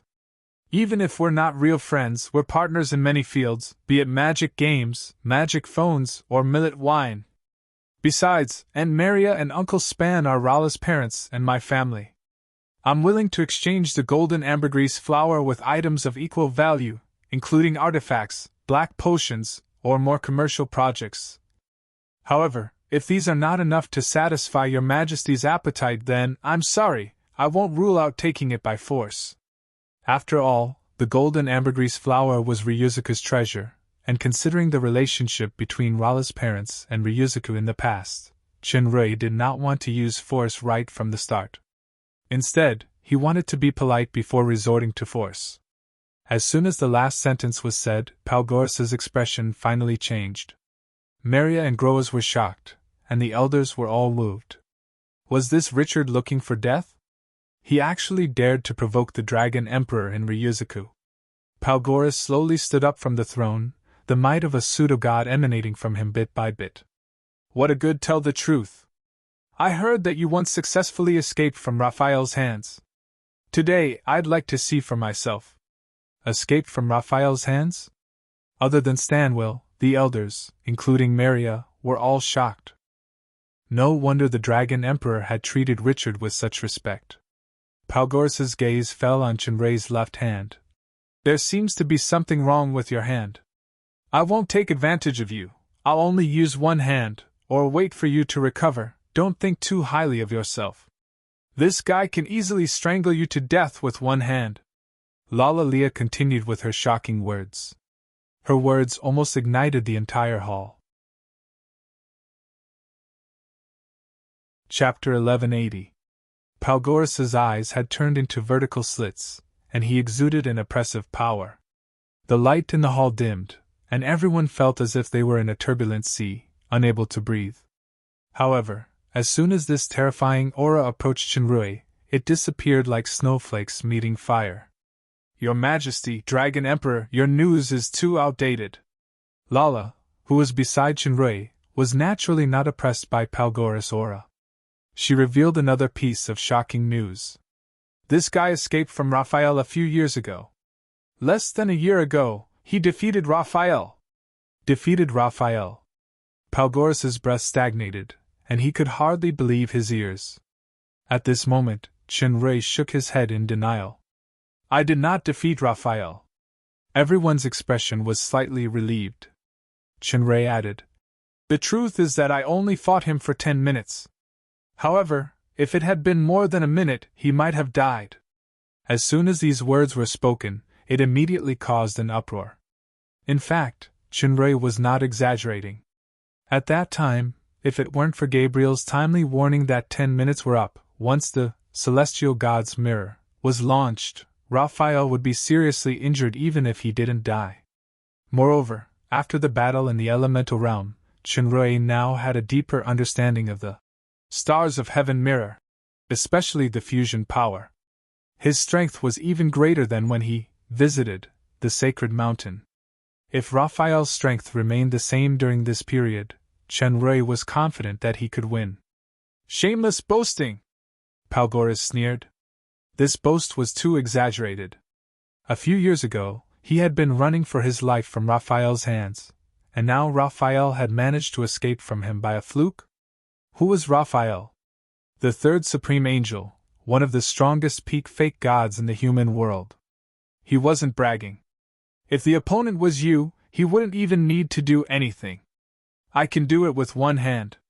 This voice once again caused an uproar. Even the calmest Melia could not help but widen her eyes in shock. It was actually her daughter, Rala. Palgoras's pupils constricted slightly, and his voice became even colder.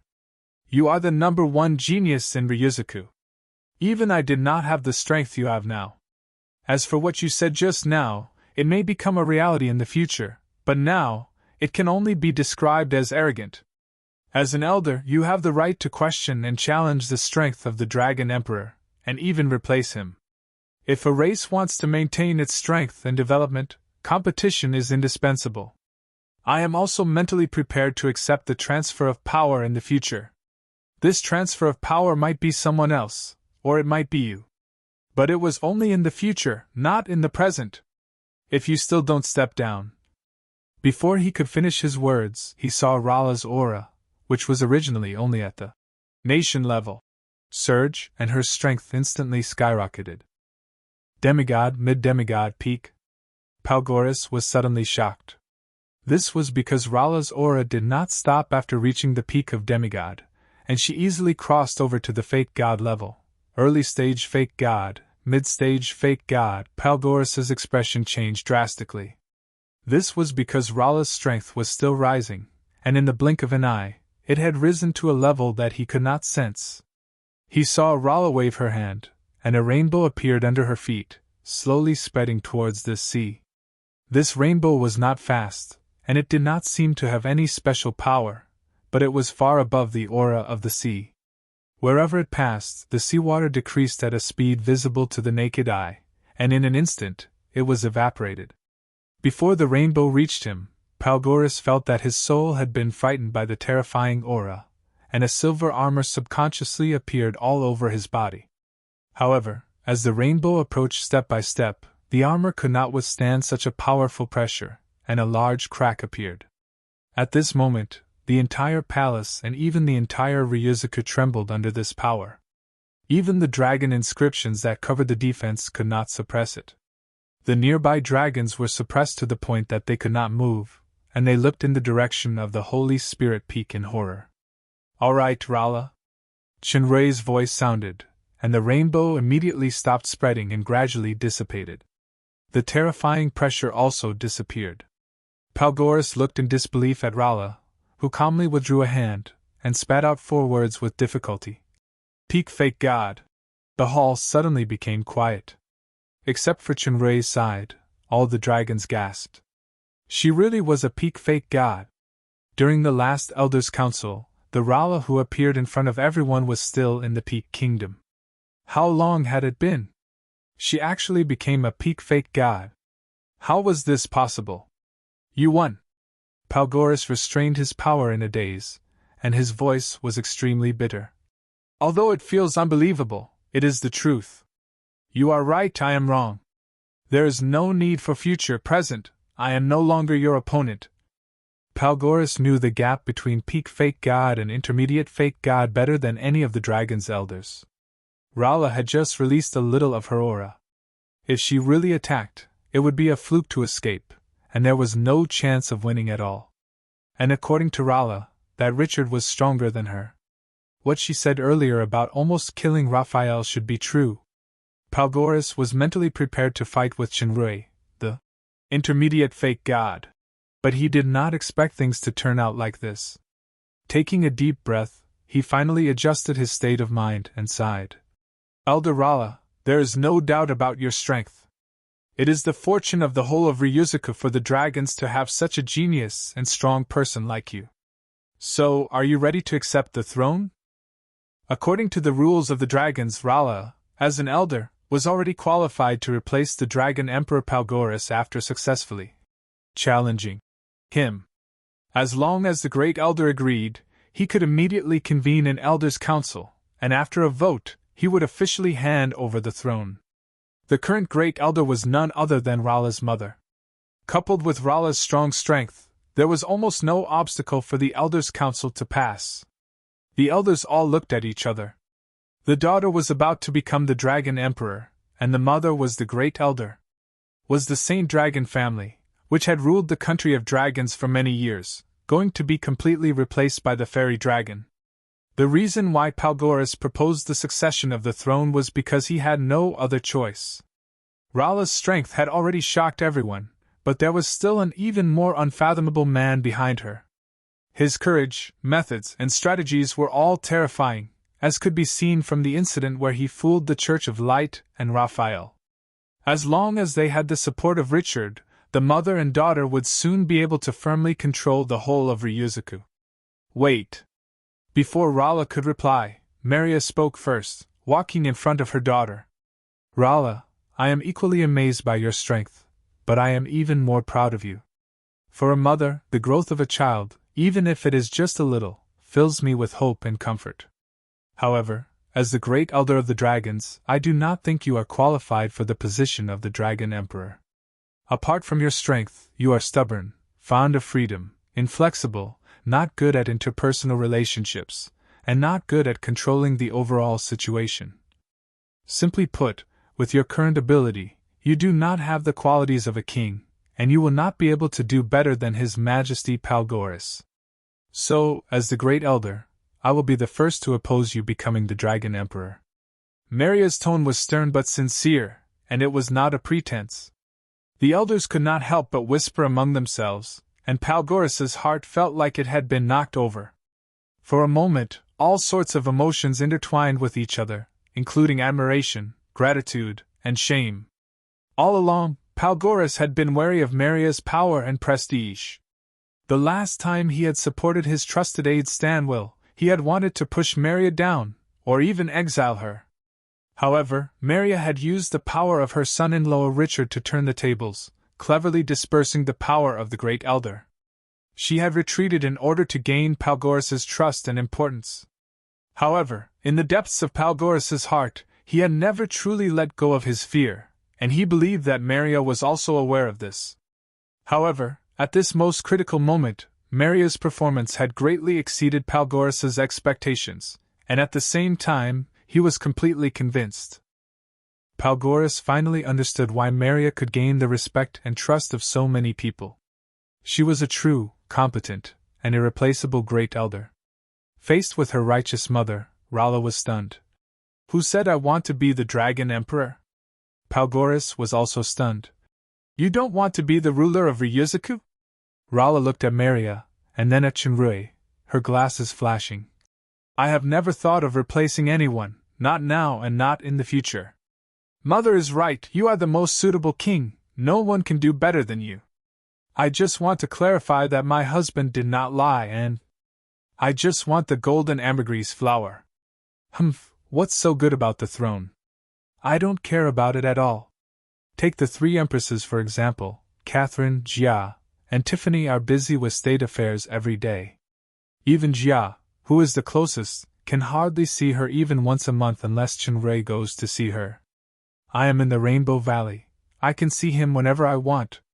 Rala was not stupid. Not only did she state her choice, her words also clearly showed her support for Palgoris. Palgoris was finally relieved and nodded slightly to Maria and Rala. This nod seemed casual, but Maria had already felt Palgoris's unprecedented sincerity. From now on, there was no longer any barrier between the Dragon Emperor and the Great Elder, so she smiled and said nothing. Indeed, Rala was not a qualified ruler.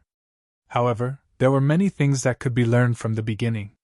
It was just that Maria herself had been the Great Elder for many years. She had seen a lot of open strife and veiled strife. As a mother, she hoped that her daughter could obtain happiness and freedom. Just the golden ambergris flower. Palgoris let out a long sigh. Rala, your pursuit makes me feel lucky, but also regretful. If that's the case, I'll call Sophia over now. Wait a minute. Maria frowned. Rala, if you really want to get the golden ambergris flower, I hope that you can get it with Her Highness Sophia's consent, and not by relying on your own power. Rala nodded. Yes, let's go find Aunt Sophia now. Your Majesty, is that all right? Palgoris glanced at Maria gratefully. Of course, Sophia is in the White Jade Palace of the Holy Spirit Peak. Stanwell, accompany Elder Rala and the three guests. Yes, Your Majesty. Stanwell suppressed the fear in his heart, and came before the four people. Chenrei tilted his head towards Palgoris. I was a little impatient just now, please accept a friend's apology for offending you. This was a world where strength was everything. Rala had already displayed the overwhelming strength of a peak demigod, and Richard was even stronger than Rala. Being able to defeat Raphael, in the entire main plane, he was definitely at the pinnacle of existence below the god level. To be able to gain the friendship of such a peerless powerhouse was definitely beneficial to Ryuzaku. Dragon Emperor Palgoris did not dare to delay. He stood up and said, If Your Majesty Richard is willing, Ryuzaku will always be Your Majesty's friend. Chenrei nodded and said to Stanwell, Please lead the way. Stanwell bowed, and under everyone's gaze he led Shinrei and the other three out of the hall. Chapter 1181. Shinrei and the other three followed Stanwell out of the palace. Rala thought for a moment and asked, "Elder Stanwell, I have something to ask you." "Go ahead." Stanwell was very respectful. Rala was no ordinary elder. Her strength was far above that of the Dragon Emperor, and she was fully deserving of the title of number one in Ryuzaku. Moreover, there was a man with even more unfathomable power behind her, who had actually defeated Raphael.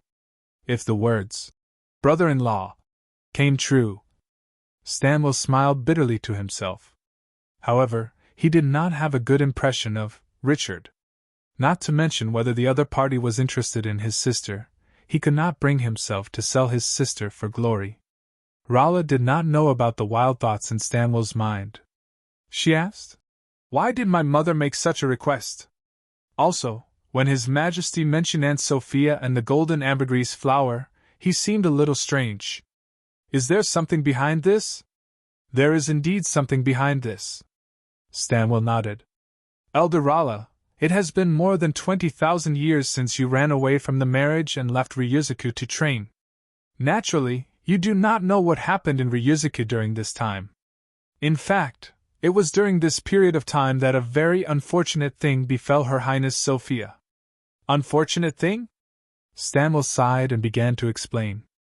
In fact, although Rala's departure was a humiliation to Elder Perrin, it did not cause much of a reaction. Not long after, the good news of Empress Sophia's pregnancy came out in Ryuzaku. It was very difficult for dragons to conceive, not to mention that both Palgoris and Sophia were super masters. This was a great thing for both the Saint Dragon family and Ryuzaku. The child was very likely to become the next Dragon Emperor. Compared to this, Rala's escape from the marriage was insignificant. Only Span and Maria were anxious to find the missing Rala. Sophia, who was a first-time mother, was very excited. She made many clothes and toys for the baby and spent a lot of effort to find the rarest golden ambergris flower. She carefully planted it as a gift for the child. Dragon Emperor Palgoris, who was still a peak demigod at the time, unexpectedly found the way to condense a pseudo-divine spark. It was a double blessing. Palgoris immediately went into seclusion. It took a long time for the offspring of dragons to be born. It could take a few years at the least, a decade at the most, or even longer. However, in the third year of Palgoris's seclusion, something huge happened in Ryuzaku. A Saint Dragon elder called Leguna took advantage of the fact that the Dragon Emperor was in seclusion, and Maria was away with her daughter to start a coup. The coup wasn't just a power struggle. It was a terrifying battle to control, or even destroy the entirety of Ryuzaku. Leguna was a degenerate infected by evil. It was no different from what happened in the Jadewood Forest all those years ago. The mastermind behind it was none other than the Abyss. In the intense battle, Sophia was heavily injured and almost lost her life. Fortunately, Maria heard the news and rushed back in time to save her. She led the remaining dragons against Leguna and the degenerate. Palgoris finally came out of seclusion as a demigod and killed Leguna and the traitor in one fell swoop. It was a pity that while Sophia's life was saved, the little life in her womb was destroyed. Naturally, Palgris was infuriated. In the battle against the cloud-soaring empire that had been infected by the forces of the Abyss, Palgris could not care less about the demigod contract, which forbade supra-masters from attacking ordinary people. He destroyed 7 cities in a row. Later, it was Gabriel of the Church of Light who stopped Palgris. Sophia couldn't take the blow of losing her child and almost broke down. She didn't eat or drink during that time and cried over the golden dragon saliva flower she had prepared for her child. In the years that followed, the golden dragon saliva flower became Sophia's last hope. She took care of it like it was her own child until now. After Stanwell's words, Shinrei fell silent. He didn't think the golden dragon saliva flower had such a story. To Sophia, it was no longer a simple plant. It was her child and her mother's love and longing. It was no wonder that Palgoris would reject his terms of exchange. And it was no wonder that Marilla would make such a request after Rala displayed the strength of a peak false god. Alice's eyes were red. She lost her mother when she was very young and didn't even have any impression of her. She could only vaguely remember her from her sister's description. Now that she heard about Sophia, she couldn't help but cry. Rala held Chinray's hand tightly. Somehow, she thought of her parents' sadness and anxiety after she ran away from home. Lala, who was calm and composed when facing the Dragon Emperor, also lowered her head and said nothing. After a while, they arrived at the White Jade Palace. The exterior of the palace was much simpler than he had imagined, and there was not a single guard or maid. Palgoris and Sophia were husband and wife who had gone through thick and thin together. Although Sophia had married other wives, the position of queen had never changed. The reason why the White Jade Palace was like this was that after that unfortunate incident, Sophia dismissed all her servants and stayed in the palace for many years. She just wanted to stay here alone to accompany the golden dragon Saliva Flower. However, the gate and the surroundings were all covered with powerful dragon inscriptions by Palgoris. Without Sophia's permission, outsiders were generally not allowed to enter. Stanwell came to the gate and said respectfully, "Your Highness Sophia, I'm here on the order of His Majesty Palgoris." After a while, the inscription circle at the gate disappeared. Stanwell led everyone through the gate and all the way to the garden behind the palace. Compared to the simple facilities of the palace he had seen before, the garden appeared to be lush with greenery, and it was clear that the plants had been carefully taken care of. In front of him was a woman with a thin face and dressed in white. Her silver hair and golden eyes were the characteristics of the Holy Dragon clan, and her temperament was also quite extraordinary. However, her hair, which should have been shining brightly, was gray and dull, and her beauty and grace had been concealed by a kind of haggardness. On the ground behind her, there was a particularly conspicuous plant about 1/2 a foot tall. Among the emerald green branches and leaves, there was a beautiful pale golden flower full of spirituality and vitality. The golden dragon Saliva Flower. The target was so close at hand. That woman only had the strength of an early demigod, and her combat power was obviously greatly reduced. Not to mention Chinray or Rala, even Lala could easily capture it. However, the three of them did not move, not only because of Melia's previous order, but also because of the story told by Stanwell. "Your Highness Sophia." Stanwell bowed.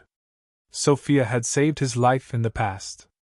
Although Stanwell's strength had surpassed Sophia's by a small realm, he still maintained a sincere respect for her every time they met. "Elder Stanwell." Sophia returned the bow and looked at Chinray and the others. "May I know what His Majesty wants you to convey?" Stanwell hesitated for a moment, then finally gritted his teeth and said, "I'm here on the order of His Majesty." Before Stanwell could continue, Chinray suddenly interrupted. "It's just that we uninvited guests want to pay a visit to Your Highness Sophia. And this is Aunt Sophia. Do you still remember me?" Rala said, "I'm Rala from the Rainbow Peak. I remember you used to take me to the mountain to dig bamboo shoots and watch the rainbow after the rain when I was a child." "You're Rala, the daughter of Elder Melia?" Sophia looked surprised. "I remember. Didn't you leave Ryuzaku? I think you were running away from a wedding." Stanwell said, Your Highness Sophia, Elder Rala had returned to Ryuzaku a few years ago. His Majesty Palgoris even hosted her wedding." "Elder?" Sophia was even more surprised. "Elder Rala was praised by His Majesty as the #1 genius in Ryuzaku." Stanwell paused and finally did not say the title of #1 genius. "It's good that you're back safely. Welcome home, Rala." Sophia smiled slightly. "I'm sorry I haven't left here all these years and didn't participate in any activities, so I couldn't attend your wedding." When Sophia said this, Rala felt even more guilty and quickly shook her head to show that it was okay. "By the way, this Lord Richard is the husband of Elder Rala, and Her Highness Lalaria is the next Dragon Emperor of the Demon Realm. Her Highness Alice is the Lord and First Princess of the largest territory in the Demon Realm." These words revealed a lot of information, and Sophia was even more surprised. "Rala's husband?" Stanwell's attitude seems extremely respectful? And the next dragon emperor of the demon realm? The lord of the largest territory in the demon realm? They're all little girls? Why did the demon realm all come to Ryuzaku? Then this Rala's husband must be related to the demon realm. Perhaps he is someone with a great background. Surprisingly, Palgoris actually agreed to this marriage and personally presided over the wedding? Shinrei nodded to Sophia. I'm quite knowledgeable about plants. I heard that Your Highness Sophia is also a kindred spirit, so I brought my 2 sisters and Rala to visit the White Jade Palace. Please forgive me for my presumptuousness. Sophia looked at Rala and then at Shinrei. She nodded. Lord Richard also likes plants. Shinrei nodded. A colorful mist floated in his hand, and several plants appeared on the ground. They were actually planted directly in the soil as if they were born in this garden. This is blue papyrus, and this is devil pomegranate sapling. These plants are all special varieties of the demon realm, right? Sophia took a deep look at Shinrei. It's simply amazing. It's impossible for storage equipment to store such vibrant plants. Could this be the power of the pseudo-god level subkingdom? Shinrei felt the deep meaning in Sophia's eyes. This Royal Highness Queen was obviously a very smart woman. She had vaguely inferred his level of strength from Stanwell's respectful attitude, and she was not distracted by the power of the Rainbow Garden. Then the purpose of their visit could not be hidden. Sophia's eyes fell on Stanwell, who seemed a little reserved. She suddenly fell silent for a moment and said sadly, "Is it his order?" This voice had a touch of sadness. Stanwell did not dare to look at Sophia's eyes. He lowered his head and said, "Yes." Sophia sighed. The one who released that powerful aura just now was this Lord Richard. Even in this corner that was full of inscriptions and isolated from the rest of the world, you could clearly feel the pressure that was above everything. The only thing that could attract such a strong person to a small place like mine is this golden ambergris flower. Stanwell lowered his head and said, "In fact, the one who released that powerful aura was Elder Rala." Sophia was shocked. She looked at Rala in surprise, and then smiled bitterly. "I didn't expect the little girl to grow into such a strong person. With your strength, even if you don't force Palgoris to abdicate, it should be easy to get this ambergris flower." "I'm sorry, Aunt Sophia." Rala felt even more sad. Then, Sophia's body suddenly trembled slightly. "You can take it away." These words seemed to have used up the last of her strength. Sophia seemed to be on the verge of collapse.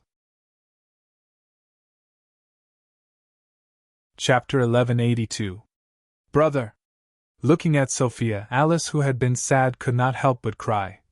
"Let's think of another way and see if there are other places with this kind of flower. Ambergris flower is the companion plant of dragons only." Lala stopped halfway and suddenly could not continue.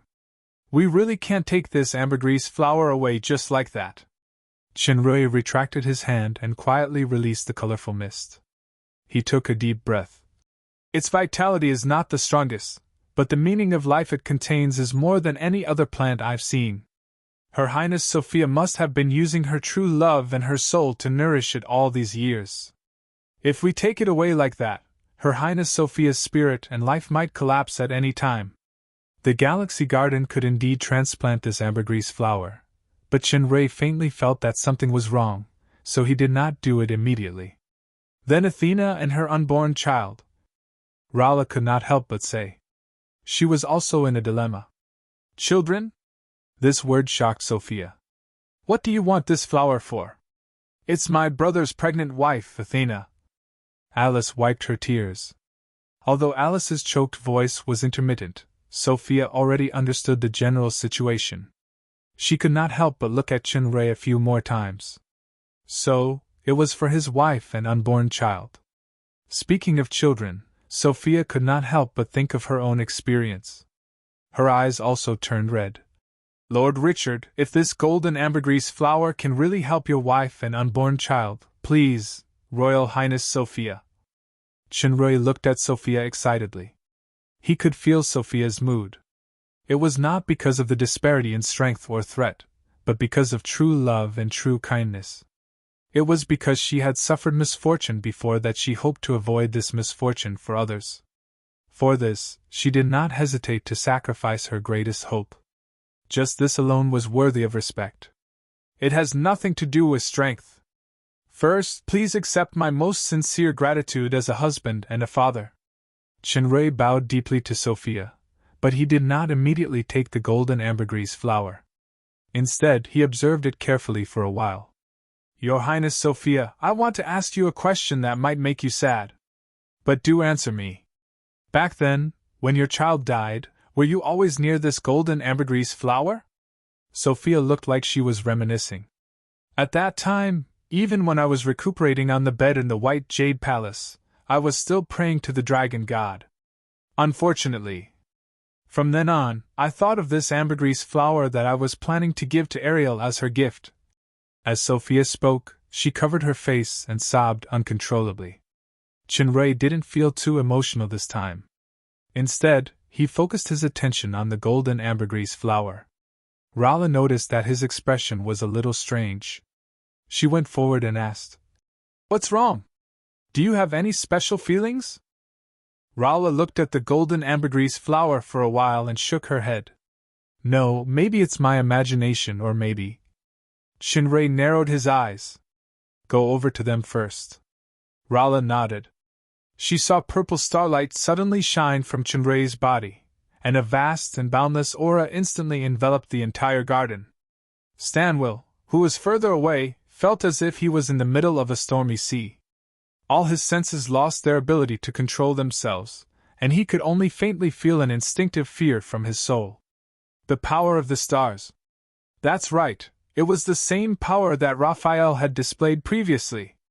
Compared to the last time, the power this time was more than 1,000 times stronger. This trembling feeling was even more intense than when Rala released her aura. Palgoris and the elders of the dragons in the palace at the peak of the Holy Spirit Peak also felt it. Palgoris was moved again, another powerful aura. It wasn't Rala's, but what Rala said was true. That Richard was even more powerful than her. But why would this terrifying powerhouse release his aura in the White Jade Palace? Could it be Sophia? With this in mind, Palgoris could no longer sit still. With a flash, he disappeared from the throne. The pressure on Stanwell suddenly disappeared, because he had been pulled over by Rala's power. With the protection of the fairy dragon, Sophia and the others were no longer oppressed by Chinray's aura.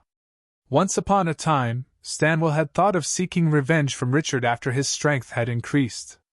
Now that he thought about it, he found it funny. This wish would never come true. He could only look up to that figure. A strange nebula appeared behind Chinray. The moment this nebula appeared, everyone felt a sense of death, including Dragon Emperor Palgoris, who had already teleported over. Palgoris even had a feeling that if he were to face this death, he would not be able to escape even if he tried his best. The feeling of death immediately disappeared. Chinray retracted the power of the mirror of the gods of heaven and finally nodded. "I can feel it. This emotion is no longer simple fear." Rala finally understood. "You mean, this ambergris flower, yes, it already has a real soul." Soul? Sophia was shocked, but immediately reacted. "Ariel!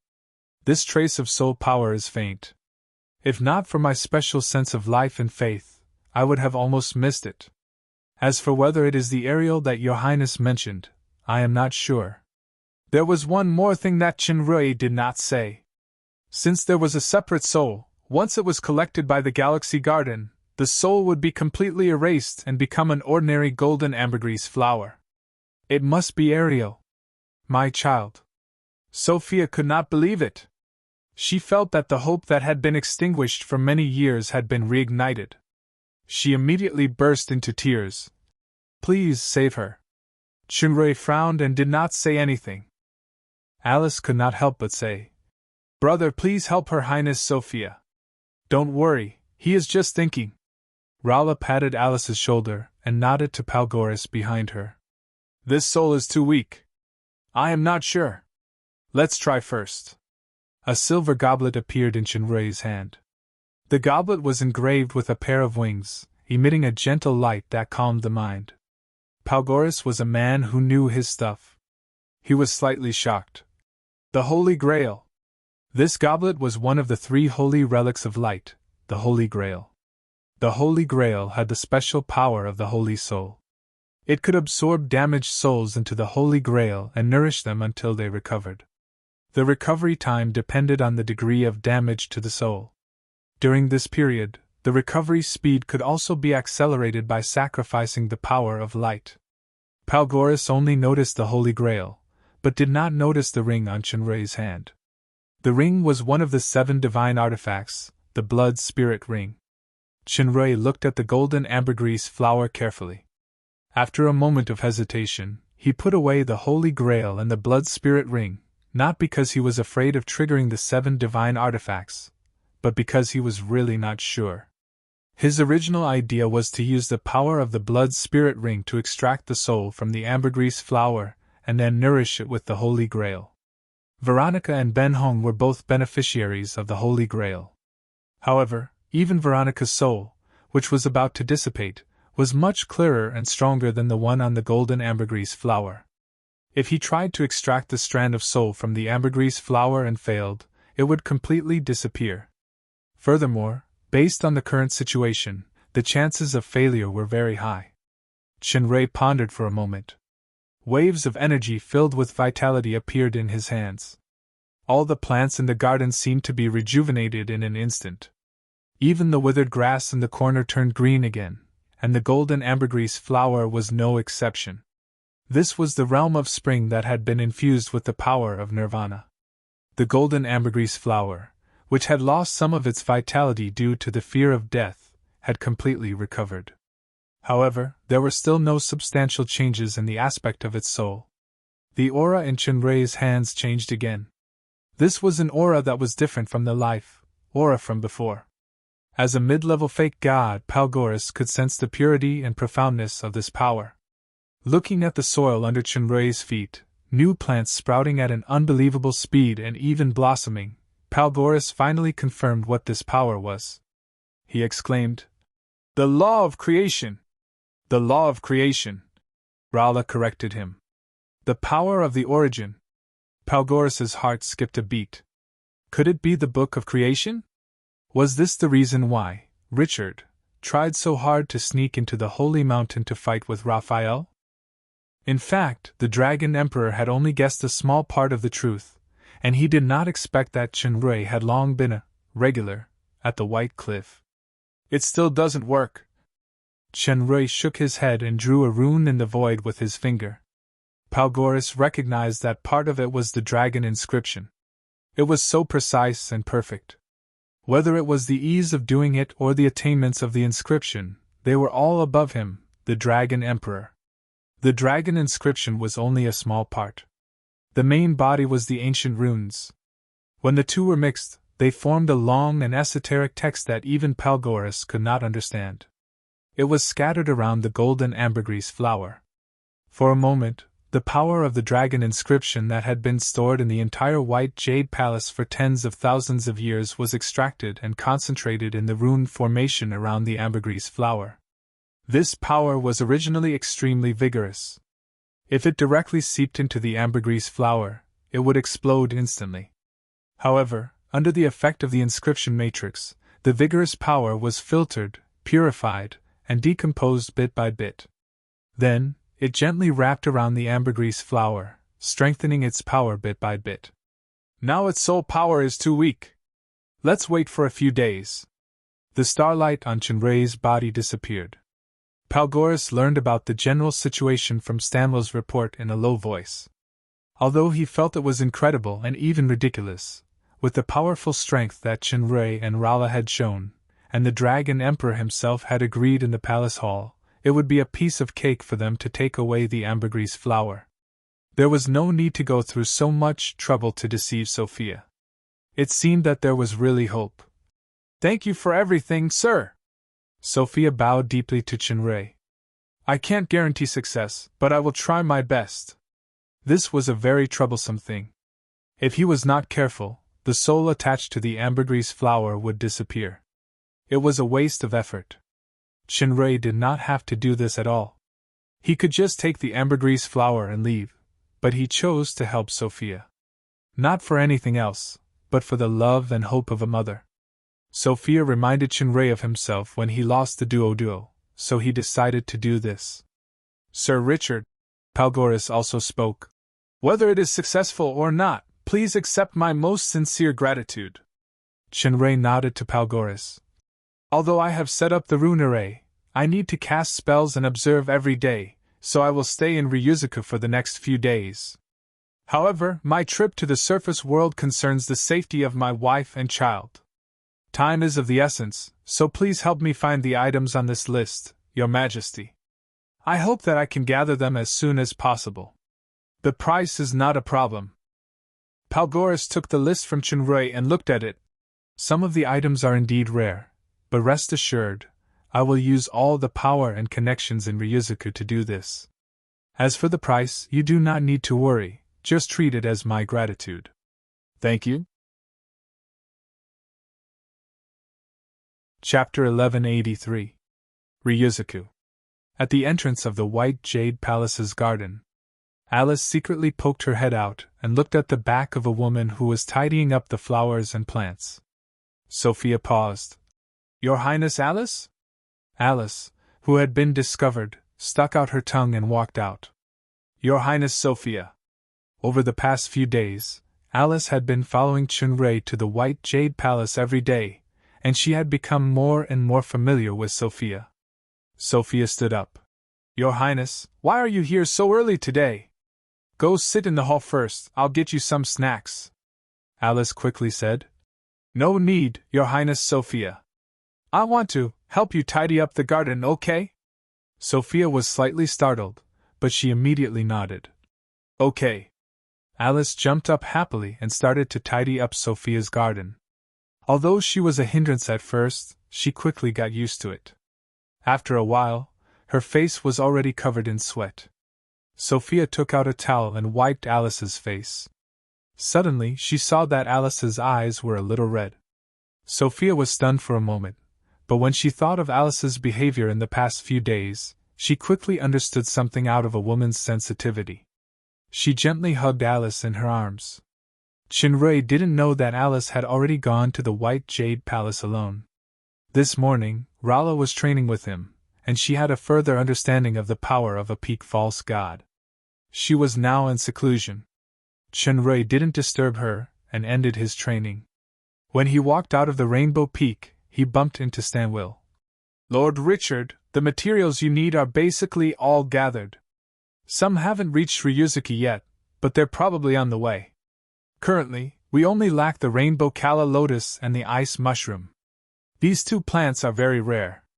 It's said that the jadeite forest only produces a small amount of them, but the elves are preparing for the Centennial New Moon Festival.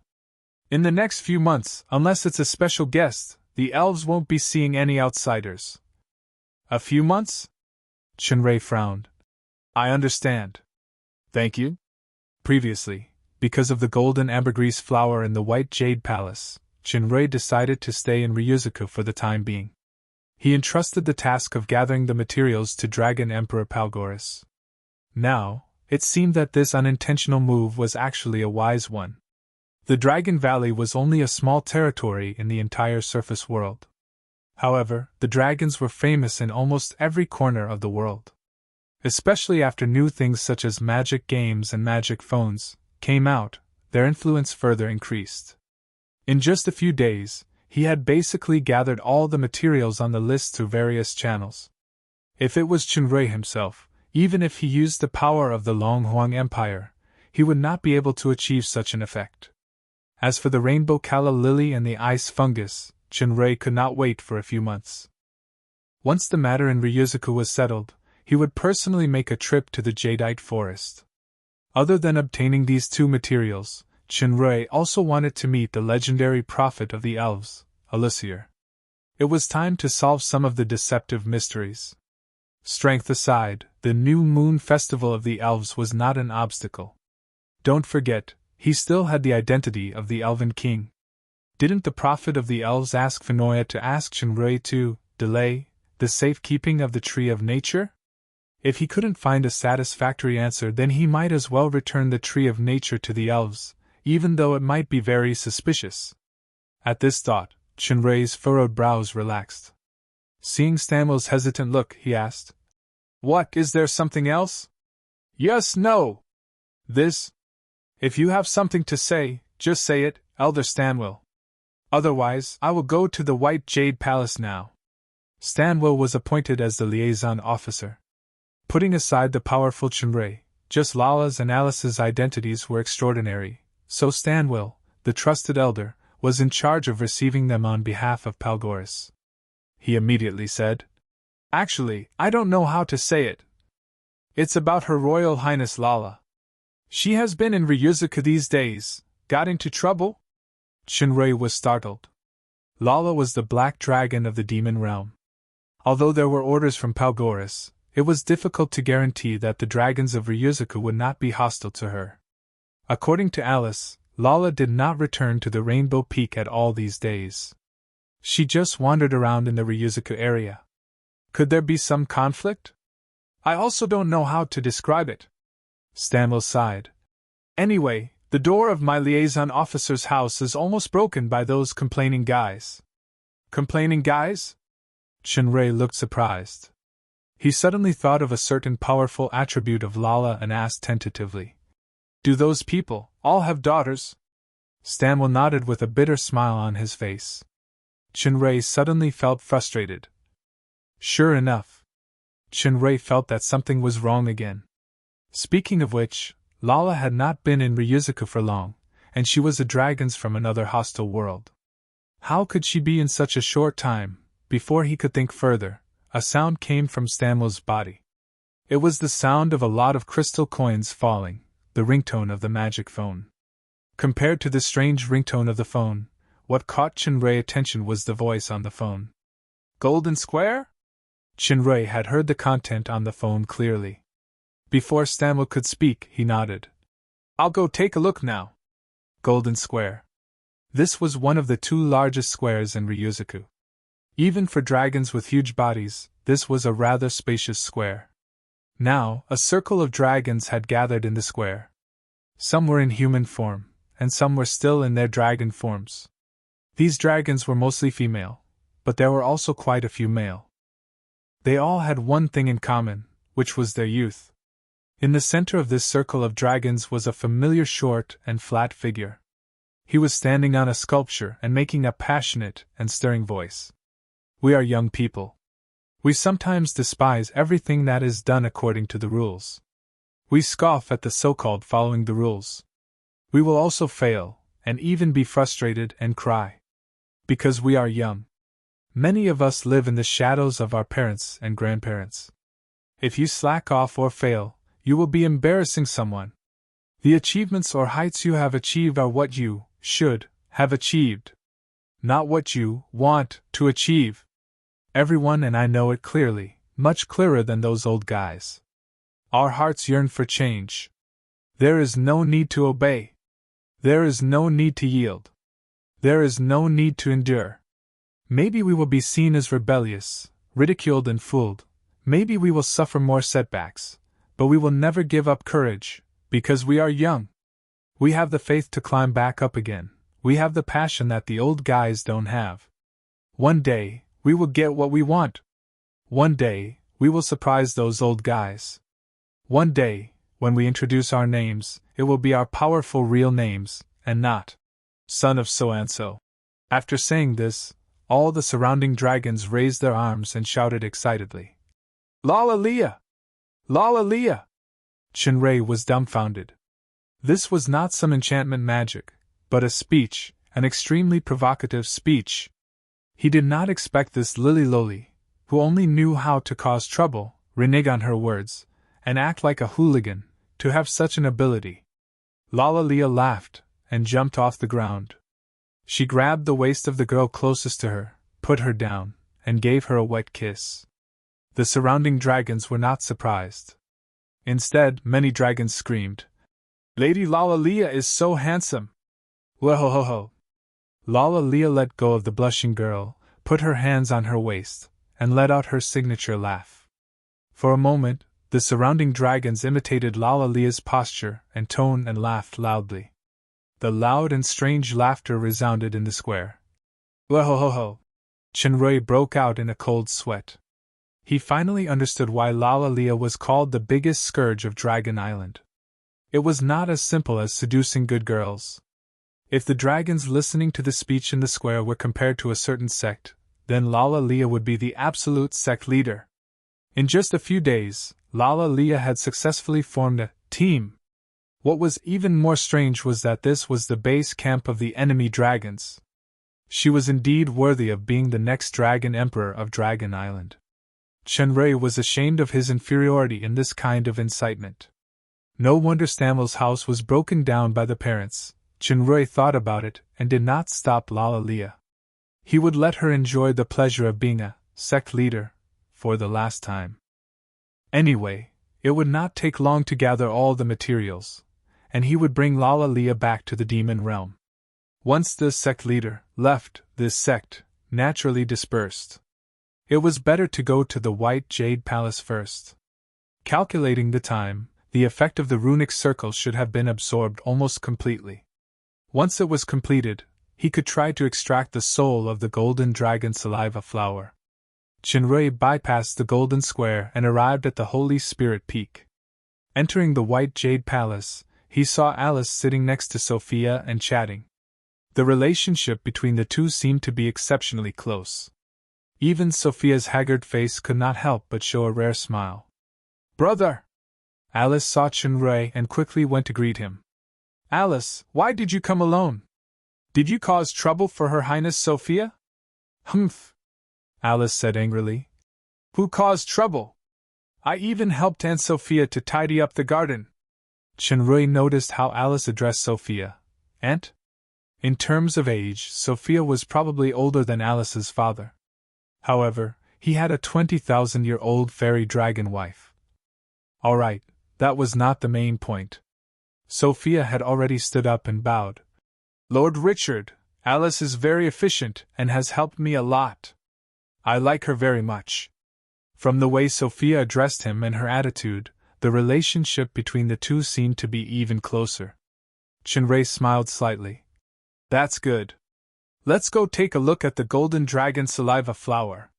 The three of them went straight to the garden behind the hall. Chenrui carefully observed the runic circle around the golden dragon saliva flower, which had almost been absorbed. He nodded. "Your Highness Sophia, the absorption of the dragon saliva flower is faster than expected.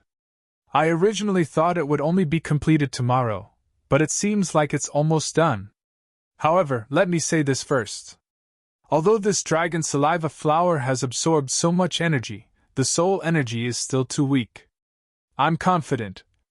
After these days, Sophia had a certain level of mental preparation. "Lord Richard, you have already done your best. Please do not worry about anything else." Chapter 1184. Chenrui walked to the front of the golden ambergris flower. His body flashed with purple starlight, and he performed the polar transformation. As he waved his hands, mysterious star marks appeared out of thin air. Countless runes flew out from the ground, and the light went into the ambergris flower, forming a translucent golden vase made of pure energy, wrapping the ambergris flower in it.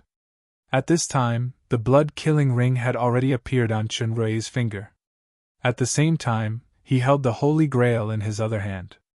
The golden vase that wrapped the ambergris flower began to rise up with a thin golden light.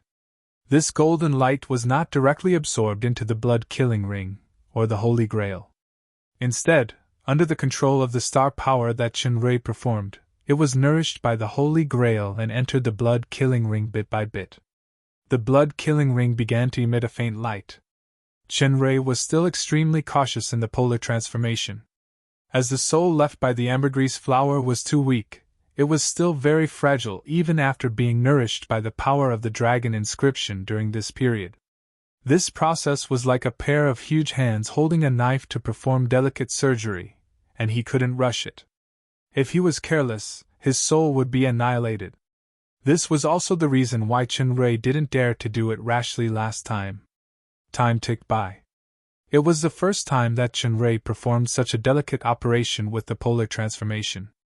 This operation might bring him more experience in the use of star power in the future, but he did not think about anything now. All his attention was on the golden ambergris flower. The golden light almost went out several times, but he tried his best to stabilize it. Sophia and Alice, who were at the side, were infected by the tense atmosphere. Sophia clenched her sweaty palms, and Alice did not even dare to look. She just crossed her hands and lowered her head to pray. It was finally coming to an end, but this last stage was also the most difficult one. Chenrei's forehead and nose were already sweating. The golden light suddenly trembled, and Chenrei quickly increased the output of his power. At this moment, Lolly's laughter came from outside. Oh ho ho ho ho ho! The golden light trembled again and quickly dimmed. Even the golden vase, condensed by inscriptions, began to crack. Chenrei blurted out, "Oh no!" Lala Arya happened to walk into the garden and saw this scene. Her expression changed and her laughter stopped abruptly. The golden vase suddenly cracked open and turned into powder that dissipated in the air. At the same time, the golden light also disappeared. I'm sorry! Lala Dragon was dumbfounded.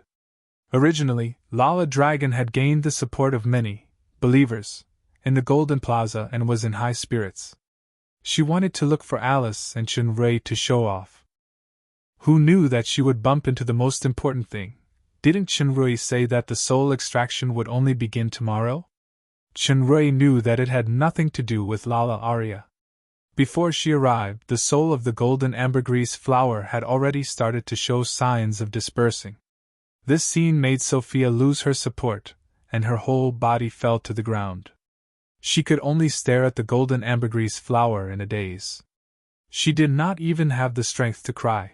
Although it was still the same flower, she could clearly feel that it had lost its original special breath of life. Alice was still praying. Her hands were crossed even tighter, and tears were already overflowing from her closed eyes. Chenrei felt that the soul and the Holy Grail and blood-killing ring were dispersing. He sighed and lowered his head. He had tried his best. Suddenly, Chenrei felt something and his eyes widened. He looked up and saw the golden light shining again. It was in the sky above Alice. At the same time, the prayer became melodious and ethereal. Even if the strength of everyone present was far better than Alice, they still felt a little shaken. Alice's body exuded a soft and warm light. Under the influence of this light, the golden light began to shine brighter and brighter. This scene surprised Sophia and Lala Arya at the same time. Chenrei raised the Holy Grail and blood-killing ring without hesitation. This time, it was unprecedentedly smooth. The breath on Alice's body became stronger. Chenrei's heart moved, the power of faith. That's right, it's faith, and it's so pure and powerful.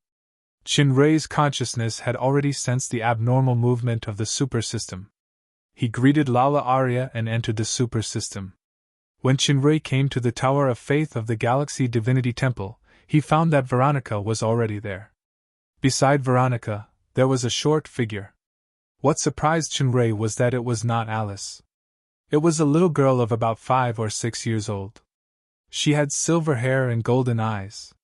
Her facial features were exquisite, as if she was carved out of jade.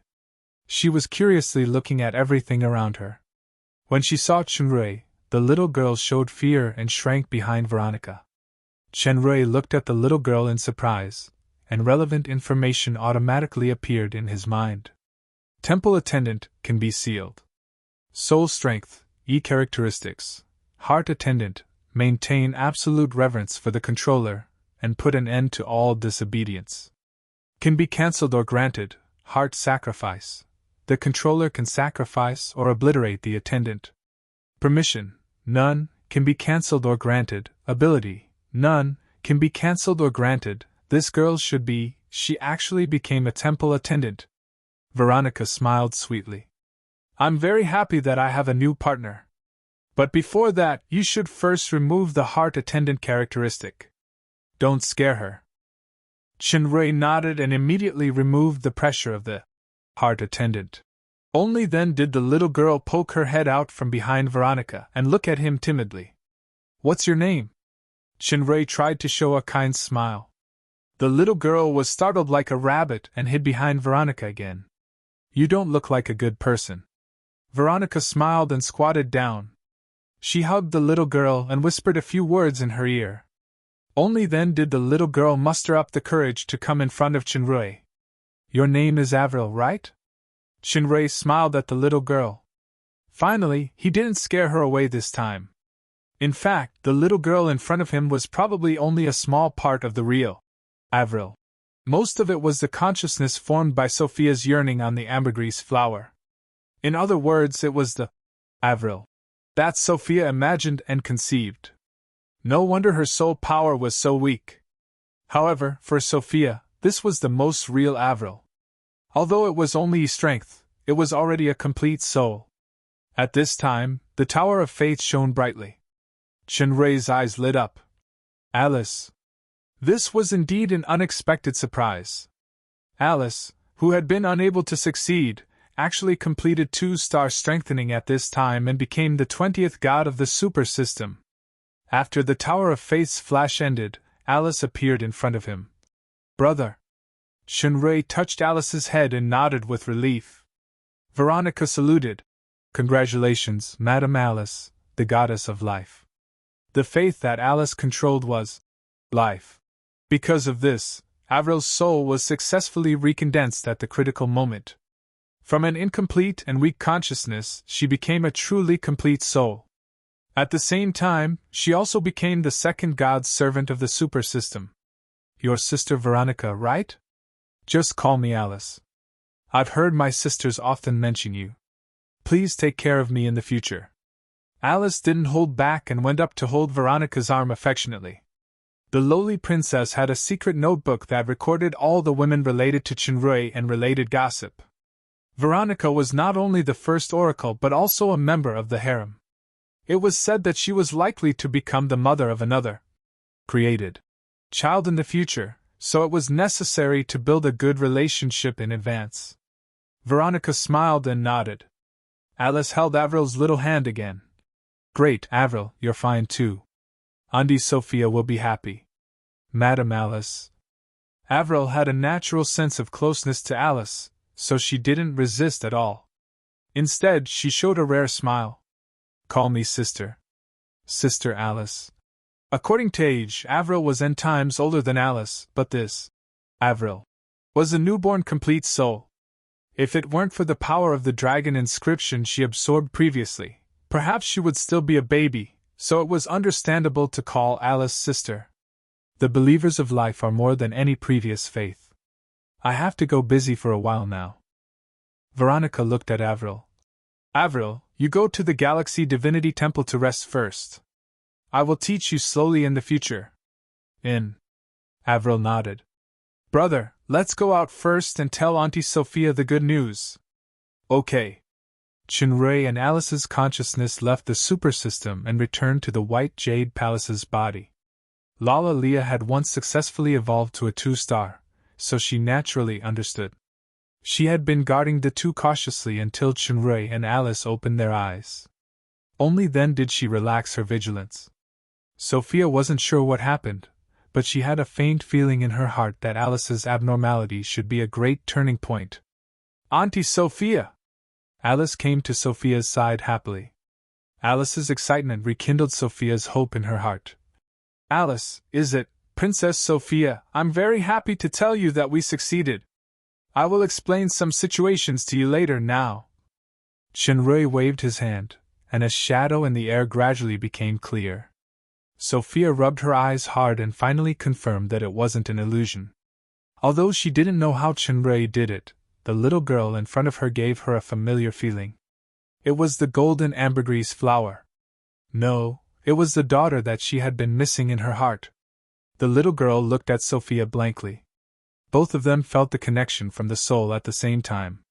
Whether Avril was a mental entity or not, they were real mother and daughter. "Avril!" Sophia excitedly stepped forward and hugged the little girl, but her hand could only pass through her as if the little girl was a shadow. It's like this. She is now living in my kingdom as a soul. At the moment, I can only project her out, and there is a certain time limit. I will try to help her resurrect in the future. This sentence was not perfunctory. Ben Hon had taught Veronica the secret of soul reincarnation. However, Avril's soul power was too weak, so it couldn't be used for now. When her soul power grew to a certain level in the future, she could find a suitable body to be truly resurrected. Thank you. Thank you. Sophia couldn't find the words to express her gratitude. You're welcome, Your Highness. I am also very grateful for the golden ambergris flower. If there is a chance in the future, I will bring my wife and children to visit the White Jade Palace again. I want to come too. Alice raised both hands to sign up. Of course. Chinray smiled slightly. A colorful mist appeared in his hand, and the golden ambergris flower was kept in the Galaxy Garden. This material was finally in his hands, and it marked a successful end to Ryuzuka's trip.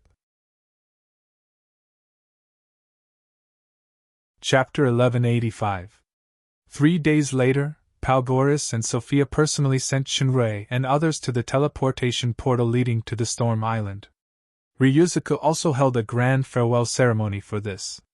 It was said that many dragons came spontaneously. Well, most of them were the parents of naughty children.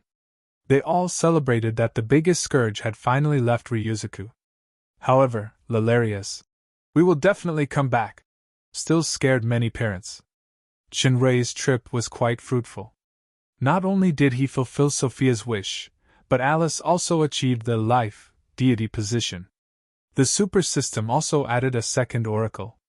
More importantly, the materials that he wanted to obtain in the human world were basically complete. There were only the last two left: Rainbow Calla Lily and Ice Ganoderma. The origin of these two were in the Emerald Forest Sea. The elves should have them. As the elves were preparing for the new moon sacrifice that happened once every 100 years, they did not see any guests for the time being. Therefore, the dragons could not negotiate directly with the elves.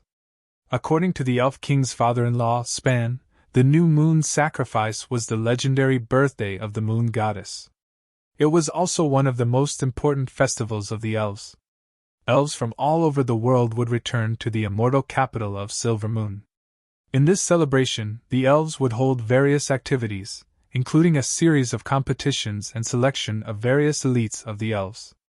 At present, the core activity of the new moon sacrifice, which was the birthday of the moon goddess, was not far away.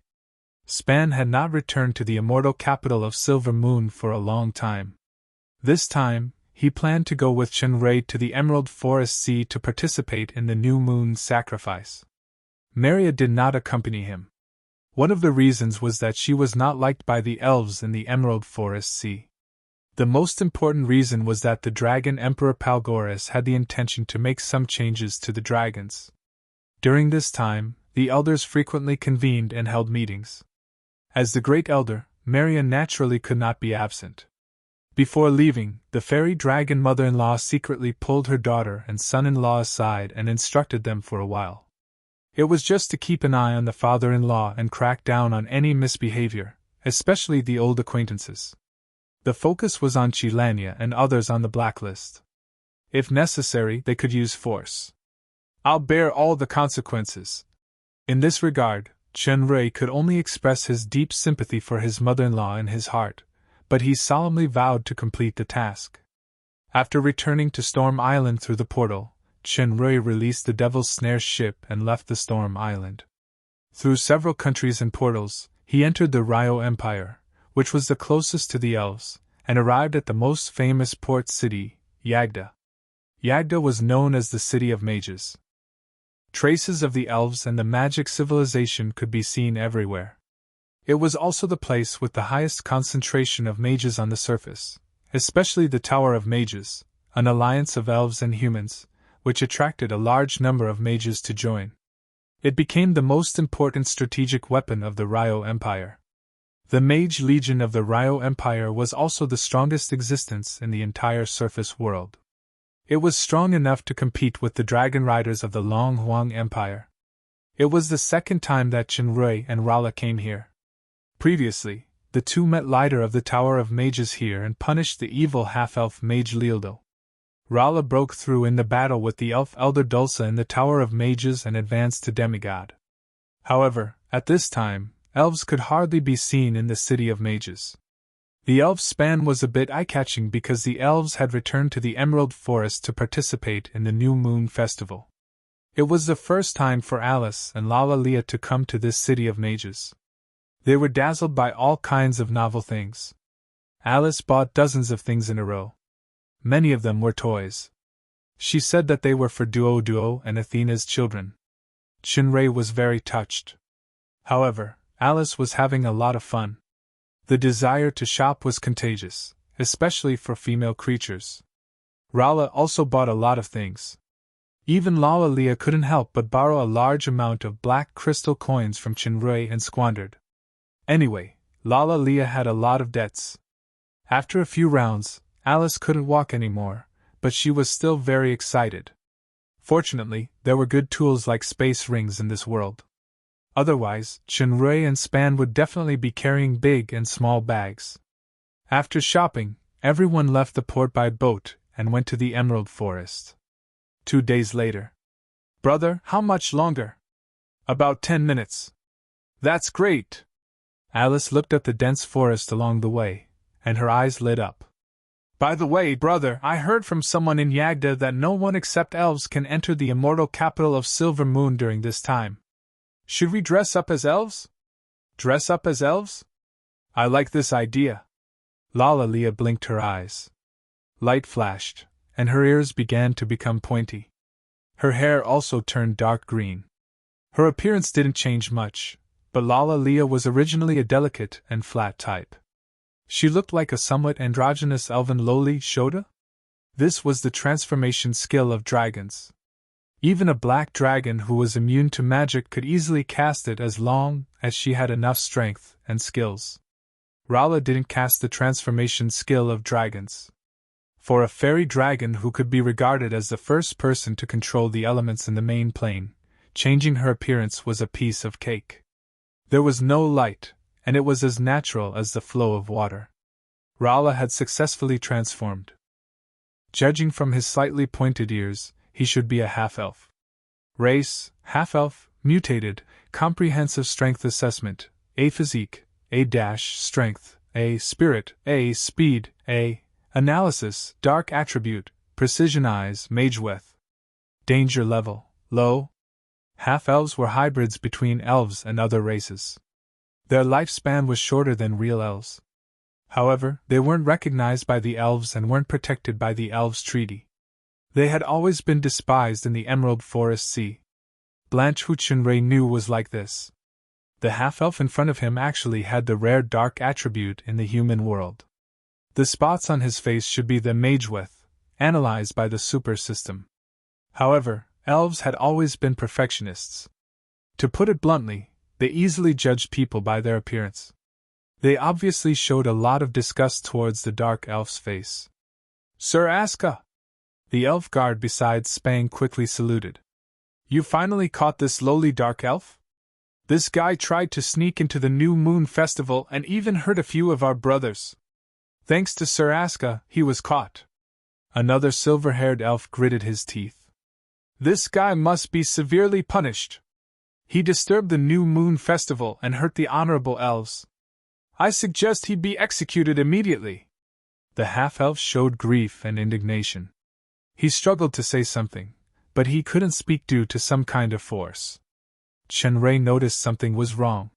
He thought about the situation where Blanche was discriminated against by the elves. His mind moved slightly and an invisible force was secretly released. He had already unlocked the half-elf's words. Figure, you shameless villain!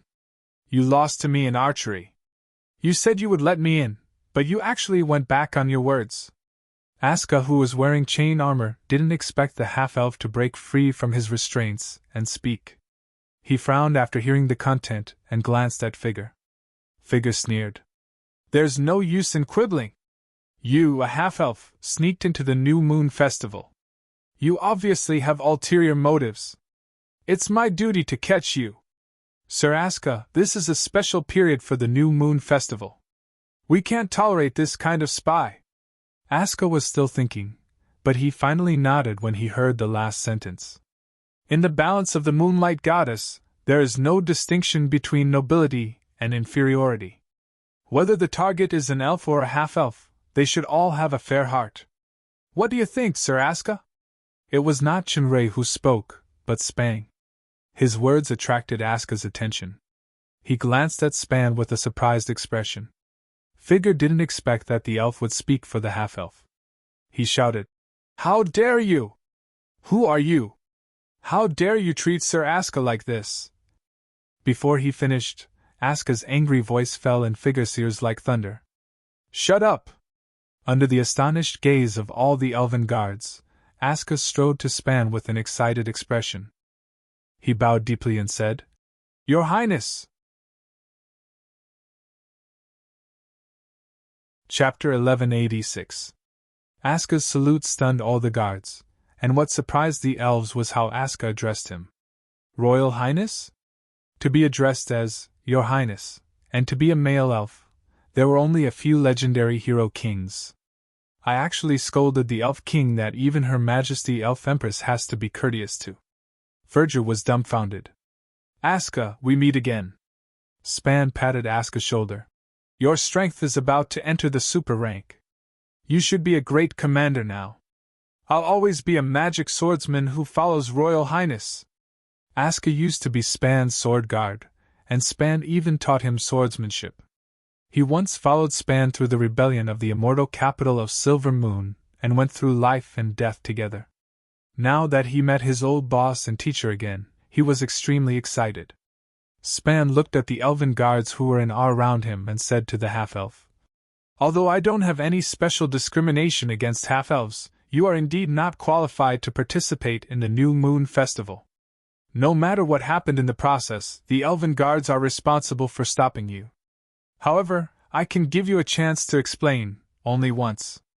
Although the half-elf was not familiar with the history of the elves, he had heard of the legend of the Elf King, so he vaguely guessed something. He quickly saluted. "Sir, this Ferger made a bet with me previously. He said that as long as I beat him in archery, he would let me enter the immortal capital of Silver Moon. However, after he lost to me, he didn't fulfill his promise and even framed me as a spy." "Nonsense!" "You can explain, but you only have one chance," Span said lightly. Ferger was just a demon emperor. Although Span didn't use his strength, he felt an invisible power. He suddenly broke out in cold sweat. "I'm one of the top saint-level magic archers in the tribe. If it wasn't for that despicable half-elf's conspiracy, how would I suddenly fail?" As soon as this sentence was said, Chinray already knew this Ferger clearly lost in archery. But not only did he not fulfill his promise, but he also retaliated. In other words, Ferger didn't take the half-elf seriously from the beginning. As a result, he unexpectedly failed, so he framed the half-elf as a spy out of anger and wanted to kill him. "Humph!" Lala Leah's contemptuous voice rang out. Being despised in public, Ferger was so embarrassed that his neck turned red. However, this little elf girl obviously had a special relationship with the Elven King, so he could only swallow the insult. This matter is already very clear. Span didn't even look at Figure. Aska's face darkened. He glared at Ferger and said, "When the New Moon Festival is over, go to the military judge and receive your punishment." Ferger didn't dare to say more. He bowed his head and retreated. Aska then looked at the half-elf and waved his hand. "Half-elf, you can leave now.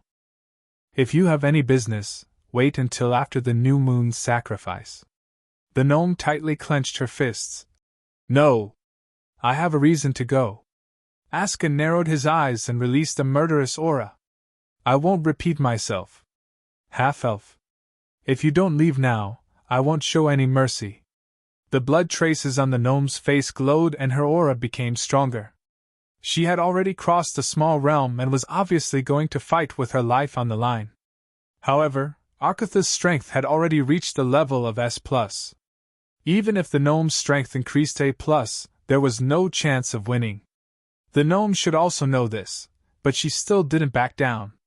Wait, Sir Aska, please allow me to ask this gnome a few questions. Shinrui walked up. You are? Aska looked at Span with a questioning gaze. He is my relative, and he has the right to ask. Span was referring to Shinrui's identity as the Elven King. Aska obviously couldn't guess that this unfamiliar elf was another elven hero king. When he heard that it was Span's relative, he immediately became respectful and nodded. What's your name? Tell us. I want to know why you insist on entering the Silver Moon Immortal Capital at this time. You should know that it's not wise to barge in at this time. Tellus lowered his head and didn't answer. If the reason is worthy of recognition, maybe I can help you. Shinrui suddenly said another sentence which made Aska frown suddenly. The gnome was shocked and looked up. Seeing that Shinrui didn't look down on him at all, he finally said the answer. Altani is getting engaged today, but she doesn't love that elf. Shinrui had a look of understanding. She loves you? She was forced by her family, and they even threatened to kill me. Even if I die, I must stop this engagement. She can leave me. Maybe she will find someone who loves her more and is more suitable for her in the future, but I won't allow her to be forced to marry a man she doesn't love. Before he finished, some of the elves started to laugh at him. Altani and you love each other? That's ridiculous. Not only ridiculous, but it's also crazy. Altani is the sister of Elder Cherapan and one of the most beautiful flowers of the elves. How could she like an ugly dark elf like you? Some things that look beautiful may not be as beautiful as they look. Shinrui said faintly. These words were harsh to the elf guards, but they didn't dare to say anything because of Span. Tell us, are you sure about your judgment? I'm sure. Shinrui nodded. Well, I also want to see the result of your confidence and courage, but are you willing to pay any price? Tellus' tone was firm. I am willing. Arkuth interrupted.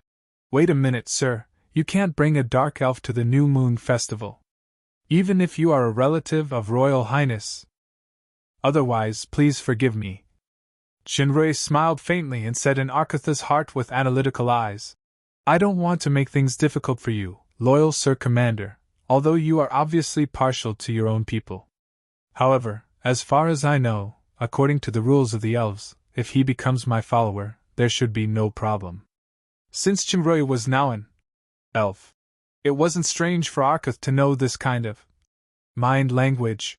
He also said to Shinrui using the mind language, unless he has an identity like Royal Highness the Hero King, otherwise, even if he becomes your follower, he is not qualified to enter.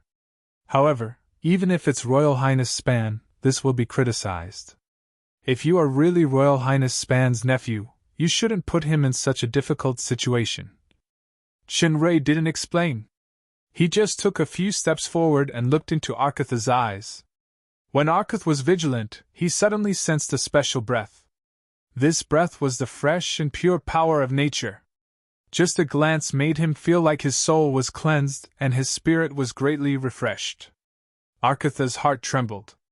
This power is actually, the breath of nature became more and more intense. Arkuth was like a water droplet that returned to the sea. That feeling was unprecedentedly comfortable and intimate. His entire soul involuntarily had a strong attachment.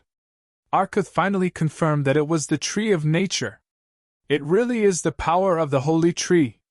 Although the holy tree was sealed by Span at the risk of his life, it hadn't completely gotten rid of the erosion of evil power for the past 20,000 years. Until a few years ago, a human came to the immortal capital of Silver Moon and destroyed the evil power, allowing the holy tree to truly be reborn. Under the instruction of the legendary prophet Elusier, the human temporarily took care of the tree of nature. This human was also the other elven hero king in 20,000 years after Span. This elf? No! He's not an elf. Previously it was said that the holy tree would return to the immortal capital in 2 years, but perhaps for some special reason, the human didn't return as scheduled. Therefore, even if the elves didn't say it out loud, they had some criticism towards Queen Liv and the legendary prophet. Now, the tree of nature was finally going to return to the embrace of the moonlight goddess. While the great commander was excited, he finally understood why Span said that Chenrei has this qualification. He indeed has it. Without hesitation, Arkuth immediately bowed to Chenrei. Whether it was his identity or the tree of nature, he was worthy of such a big bow. Chenrei instructed Aska in Soul language to report to Empress Liv, but don't disclose the news to others for the time being. Arkuth nodded and looked at the half-elf Tylos. You can go in with this lord now. The elves were shocked again. The great commander actually allowed the half-elf to enter the immortal capital during the new moon ceremony, and was so respectful to this strange elf. His etiquette was not inferior to that of the elven king at all. Who exactly was this elf? Tylos was also very surprised, but he was more concerned about his lover in the immortal capital. It was definitely an unexpected surprise to be brought in by such a big figure. If he could really save his lover, it would be worth following him to repay the favor. Therefore, the half-elf immediately swore to follow him. Chenrei didn't ask for anything like a contract. He could see that Tylos was not lying. He just wanted to help this half-elf who was pursuing love. My lords, I'll go first. Arkuth bowed to Chenrei and Span, then rode on the silver Pegasus brought by the guards and left. Chenrei knew that Arkuth was going to report to Queen Liv, so he nodded to the crowd and said, Let's go too. The elves had basically confirmed Span's identity, and Chenrei must also be a big figure. Naturally, they didn't ask for registration and all bowed respectfully. After passing through the port's checkpoint, some traces of the new moon sacrifice could be seen along the way. Colorful fluorescent lights floated in the fog-shrouded forest, faintly discernible. When the breeze blew, it would even produce pleasant music. The nearby vines seemed to have come to life, dancing along with the music. There were many other similar landscapes. The rarest thing was that these decorations or landscapes were integrated with nature, as if they were made by nature. It was truly admirable. So beautiful! Alice had never seen such a scene in the demon realm. Her big eyes were full of shining little stars. Chenrei nodded. From the perspective of appreciation, the elves were indeed unparalleled artists. A group of people appeared in front. Tylos had stayed in the Emerald Forest Sea for a while, so he recognized that it was the Royal Honor Guard of the elves. The Honor Guard played ethereal and elegant music, and some elves even danced lightly. It was the highest level of welcoming ceremony. A beautiful figure of an elf appeared at the back of the Royal Honor Guard. She was graceful and wore a crown on her head. It was the elf Queen Liv. Queen Liv walked to the front of Span and others and tilted her head slightly. Chenrei and Span also bowed. Welcome, your Royal Highnesses. Queen Liv's voice was still moving. Your Royal Highnesses. The shocked Tylos finally reacted. The elf that he temporarily followed was actually also a legendary hero king. Chapter 1187. After greeting each other, Queen Liv's eyes fell on Chenrei. Chenrei smiled. As you can see, Your Majesty Liv, this is just more convenient. Queen Liv nodded and said, Your Majesty, please follow me. Chenrei knew that Queen Liv must want to ask about the Tree of Nature, so he rolled his eyes. Your Majesty Liv, may I ask where Madame Chilanya is? Madame Chilanya? Queen Liv was startled. She is one of the hosts of the New Moon Festival and is at the scene of the ceremony. Does Your Majesty want to ask her to come and discuss with us? No, Your Majesty misunderstood me. It's just that I heard from His Highness Span that he wants to see her. Chilanya was at the top of Melia's blacklist. When Fairy Miss Long heard this name, her pointed elf ears suddenly stood up. Span didn't expect Chenrei to say this and glared at his son-in-law. Chenrei simply copied his father-in-law's secret technique of playing dumb, and stared blankly at him. In fact, Span already understood his son-in-law's meaning. There were some things that his son-in-law would bear alone, and didn't want him and Melia to get involved. The Elf King's father-in-law thought for a moment, and finally nodded. Queen Liv thought for a moment, and didn't force it. Your Highness Span, please help yourself. Chinray looked at Rala and signaled Fairy Miss Long to take care of the half-elf, when necessary. Rala nodded slightly. She and Chinray were telepathically connected. Sometimes they didn't even need to use telepathy to understand each other's meaning with just a look. Well, you can go have a private meeting with this elf beauty. We are going to participate in the New Moon Festival. Be careful and don't cause any trouble. Otherwise, I will report you to Athena and the others, ho ho ho. Lala pulled Rala and Alice and walked to the other side. Half-elf Tylos, who was following behind, broke out in a cold sweat. There was probably only one elf in history who dared to call the Elven Empress Little Beauty, and say such strange words to her face. Even the Elven King was not as bold as her. Chinray could only smile bitterly and apologetically say to Queen Liv, "Please forgive me, Your Majesty. Please ignore that nonsense. She's used to running amok. She's only been in Ryuzuka for a few days, but she's already turned the world upside down. When she left, almost all the dragons were beating gongs and drums, rejoicing that the scourge had left." Originally, Queen Liv was a little unhappy, but when she heard Chinray's words, she asked in surprise, "She is? The future dragon emperor of another world?" Chinray shook his head and mourned for the future of the dragon island. "Another world?" Queen Liv's gaze became a little deeper. "How many of those who came with you and His Highness are real elves? If Your Majesty is referring to real elves, then there's only His Highness." Chinray chuckled. "I have no intention of offending the elves. It's just that my friend wanted to see the New Moon Festival of the Immortal Capital." As the two of them chatted, they entered a palace. Queen Liv waved her hand, and all the attendants and guards retreated out of the hall. "Your Highness, please take a seat." Queen Liv sat down.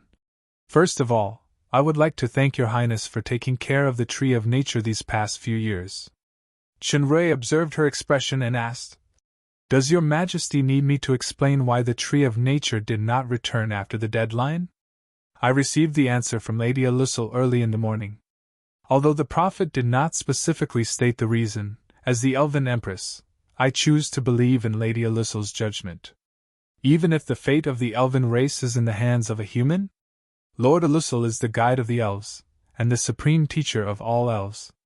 With his help, the elves have survived countless terrible crises over the years, and have flourished to this day. Queen Liv's calm tone revealed unhesitant determination. Although many elves, including myself, still do not understand the prophet's intentions, no one has openly raised any objections. Furthermore, Your Highness is not an ordinary human. To be able to escape from the hands of the three supreme angels, Raphael. I am very glad that such a demigod powerhouse is the hero king of the elves, and not an enemy.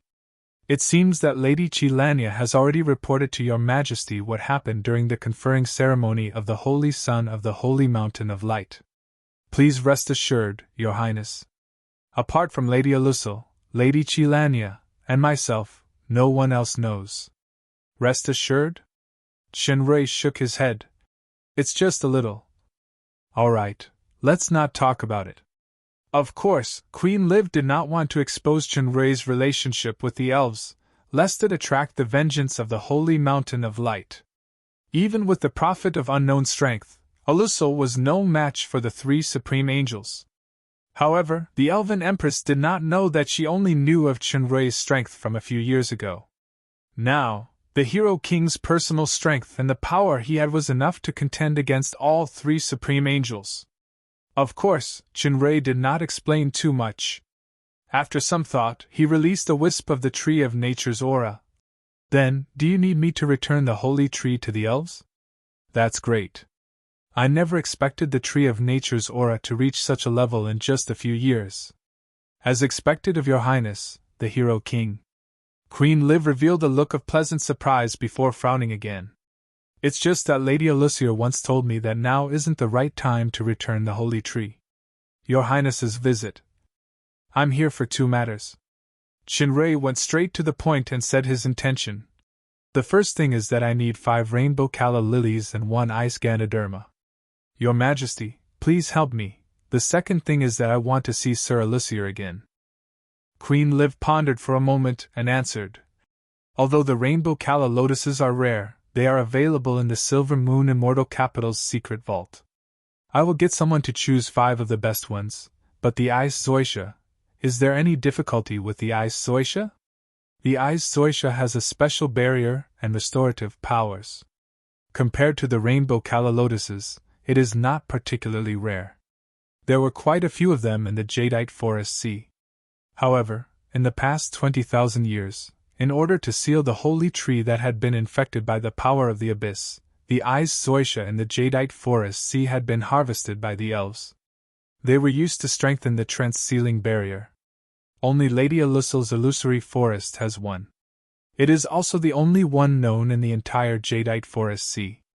This Ice Zoysia is not simple. It is nearly 30,000 years old and is Alusil's most precious treasure. However, Lady Alusil has just sealed the illusory forest sea and announced that she will not meet any guests. Chinray frowned and said, "Not meet any guests? I'm not considered a guest. Could it be that this title of Elven King is just an empty title with no practical value? Your Highness, you have misunderstood. Even Lady Alusil's only disciple and only daughter, Shilania, is not allowed to meet him. If I can't meet Alusil, I naturally don't have to follow the request that he asked Finoa to pass on. I will now return the Tree of Nature to the elves. In the future, I will no longer have anything to do with the Jadeite Forest Sea." To Chinray, the Ice Zoysia was a must-have. He also had to meet Alusil to solve the mystery of that person, and get rid of the hidden danger in his body as soon as possible. However, to threaten the Elven Queen with the return of the Tree of Nature, Chenrui could not help but feel that it was absurd. To all the elves in the Immortal Capital, returning to the protection of the Tree of Nature is the greatest hope, but… Queen Liv was stunned for a moment, then smiled bitterly and said, "I don't know how to describe my current feelings. Actually, Lady Alusil has also instructed that if there are any irresistible factors, those who wish to meet him can attempt to directly enter the illusory forest sea." Directly enter? Understood. Shinrei narrowed his eyes and said, "Right, I have another question. What is Lady Alusil's level of strength?" The prophet's strength is a secret. I only know that when the Tree of Nature was infected 20,000 years ago, the 3 supreme angels had wanted to destroy the Tree of Nature to prevent future troubles, but they gave up on the idea after the prophet stopped them. The 3 supreme angels gave up on the idea? Shinrei secretly pondered for a while, then nodded and said, "Thank you, Your Majesty. Your Highness is too polite. I will now send someone to open the secret vault to retrieve the Rainbow Calla Lotus. As the secret vault's protection has been completely shut down before the New Moon Festival, it will take some time to reopen it. Your Highness may wish to visit the Elves' New Moon Festival first."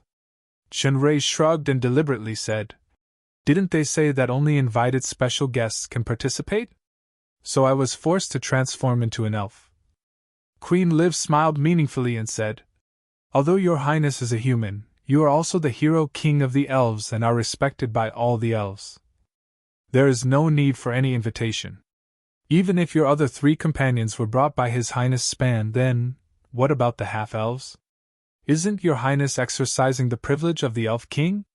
At that time, perhaps I found a little sense of existence as the so-called hero king of the elves." Chinrei took a deep breath and said, "As for helping Tylos, it was only because I suddenly remembered a certain half-elf friend who is no longer here. Blanche. If he could do it all over again, Chinrei would definitely choose to leave the Silver Moon Immortal Capital with her, so that the tragedy that followed would not happen."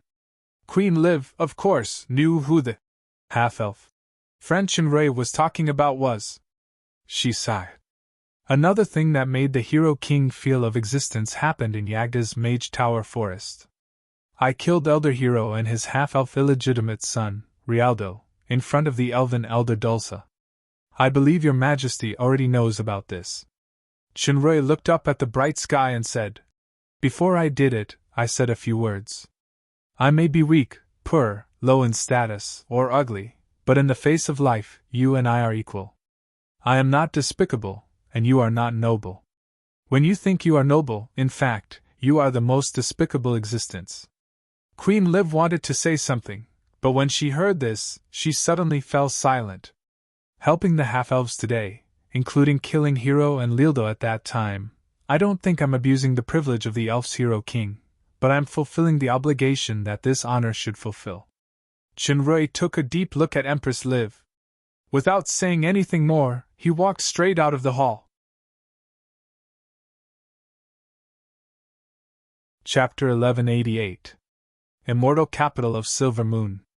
Everywhere was brimming with a celebratory atmosphere. Pleasant music and laughter could be heard from time to time, bringing more vitality to the quiet forest.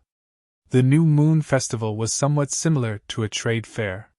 There were all kinds of venues everywhere, such as music, sword dance, item trading, riding competitions, and so on. However, apart from the core ceremony, there were also several special venues for archery and riding competitions. The rest of the areas were spontaneous gatherings. For example, elves who liked music would gather under a big tree and listen to an elf's performance or singing. Those who liked music would stay and listen, and those who didn't could leave. Even without an audience, the performing elves would still indulge in themselves. There were many such small circles. Elves who wanted to trade items would put their items on a table. Elves who liked to trade items or coins could put on the table. As long as both sides nodded, they could take away the item they liked. There was no haggling. If they were not satisfied, they could put it on the table again. If the transaction failed, they could leave silently. The whole New Moon Festival was very lively, but it didn't seem noisy. One of the elders who presided over the New Moon Festival, Shilanya, strolled around various gathering places and venues. Along the way, elves would salute her from time to time. Shilanya, who seemed to be casually patrolling everywhere, was actually looking left and right, looking for something. After hearing the news that a certain elf king had returned to the immortal capital from the great commander Aska, Chilanya's heart began to beat faster. Aska also said that when someone was talking to Queen Liv, they mentioned that His Highness Span said he wanted to see her. With just this sentence, before Aska could say anything else, Chilanya had already hurriedly walked out and began to patrol. Although that man didn't choose her but another woman of another race, Chilanya's heart had always been filled with that person's shadow. Even if she turned her yearning into cultivation and learning, she still couldn't completely abandon him. Finally, Chilanya found that person in a gathering area for item trading. Like many powerful elves, age didn't leave any trace on that handsome face. Instead, the aura between his eyebrows seemed more mature and condensed. His slightly melancholic eyes added a bit of masculine charm. This temperament was something that young boys couldn't fake no matter how hard they tried. Chilanya saw Span at first glance. However, the joy and expectation in her eyes instantly turned into melancholy. Besides Span, there was a beautiful female elf who was intimately holding his arm and walking shoulder to shoulder. Span also intimately patted that female elf's face, and the female elf smiled happily. Chilanya could clearly see that the female elf was holding an exquisite gem flower in her hand. Span must have gotten it from the elf who set up the stall and gave it to that female elf. Originally, Chilanya had rushed over to, coincidentally, meet Span. In fact, she didn't expect anything to happen.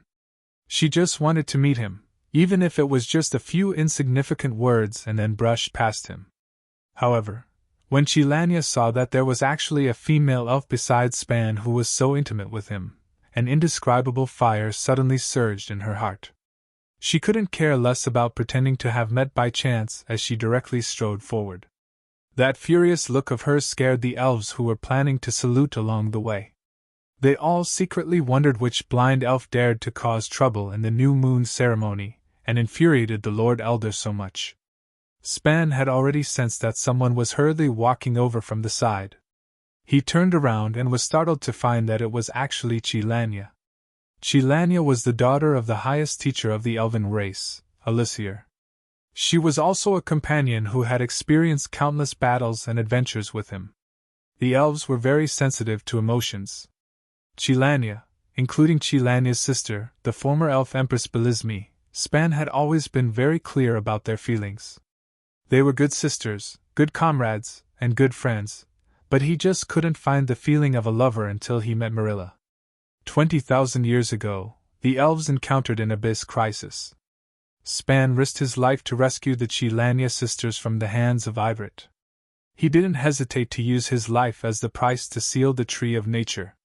If it wasn't for Marilla using a secret technique to give him half of her life, she would have already died. At that time, Belisme was already seriously injured and died of depression soon after. Span was very clear that part of this was also because of him. He felt that he had let down the Chilania sisters, so he mostly lived with Marilla and Ryuzuka these years and rarely returned to the Jadeite Forest Sea.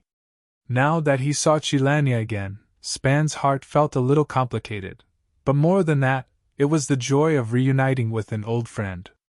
However, what surprised him was that Chilania's expression was unexpectedly gloomy. "My lord, long time no see." Chilania walked in front of Span and slightly lowered her head.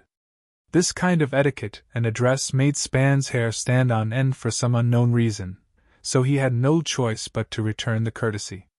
Chilania looked at the female elf, who was still holding Span's arm, and an electric light flashed in her eyes. In particular, her eyebrows slightly twitched. According to Span's understanding of her, this indicated that she was already extremely angry. Chilania's murderous eyes glanced at the surrounding elves. That kind of imposing manner was quite similar to, "The Axe Gang is handling a matter those who have nothing to do, quickly leave." This elf elder's accumulated prestige among the elves was not a joke. In the blink of an eye, all the elves in her line of sight, including those who had set up stalls, had left. After the idlers had left, Chilania's gaze once again fell on Span. The moment she opened her mouth, she launched an attack. "Who is she?" This kind of gloomy and cold tone finally made Span react. So it was because of this. Without waiting for His Royal Highness the Elf King to answer, the Lord Elder's anger had already erupted like a barrage of cannons. "I really didn't expect you to be such a person. Didn't you say that your heart could no longer contain a second person? Are you worthy of Maria? Are you worthy of my sister Belisme?" Chilania was just short of saying, "Are you worthy of me?" Span was momentarily stunned by this kind of continuous bombardment. At the side, Rala had already helped her father say, "What?" This sentence almost completely ignited Chilania. When she was on the verge of exploding, Span said, "Stop fooling around, Rala. You should call Chilania Aunt." "Rala?" The burning Chilania suddenly extinguished. Of course, she knew who Rala was and was immediately stunned. Seeing Chilania's dumbfounded look, Span secretly heaved a sigh of relief. "You should have met her before." Chilania's face was burning. She and Rala had not only met, but also had many interactions. Rala's appearance was clearly that of an elf who had followed her father to participate in the New Moon Festival. No wonder Span was so affectionate to the female elf, before. He was a kind father and a filial daughter, okay. Rala called. "And Chilania." The elf elder did not have the slightest imposing manner from before. She just nodded in a panic, even her neck was red. Span shook his head, intending to help her get rid of the embarrassment. He said to Rala, "I haven't seen Chilania for a long time. Let's just chat here. You go to Lolly and Alice." "Chat?" Fairy Miss Long looked at her father and Chilania with a scrutinizing gaze. Chilania was at the top of Maria's blacklist, and her father actually wanted to be alone with her. Span could only smile bitterly. Rala thought for a while, gave her father a warning look, then turned around and left. On the other side of the archery field, Lolly pulled her bow and shot a round target 50 meters away. She looked at the envious Alice with a smug expression. Alice had shot 10 arrows in a row just now, and all of them missed the target without exception. Lolly's eyesight and control were much stronger than Alice's. Although the first 2 arrows missed the target, she had already hit the edge of the target when she was preparing to shoot the 3rd arrow. The distance of 50 meters was not close. For Lolly, who was playing archery for the first time, it was indeed not bad to have such a result with 3 arrows. While Lala was feeling proud of herself, she suddenly realized that many elves had gathered around her. There weren't so many people when Alice missed the target with 10 arrows. However, when Lala started shooting, the elves had surrounded her. At the same time, Lolly noticed that the elves' gazes were different.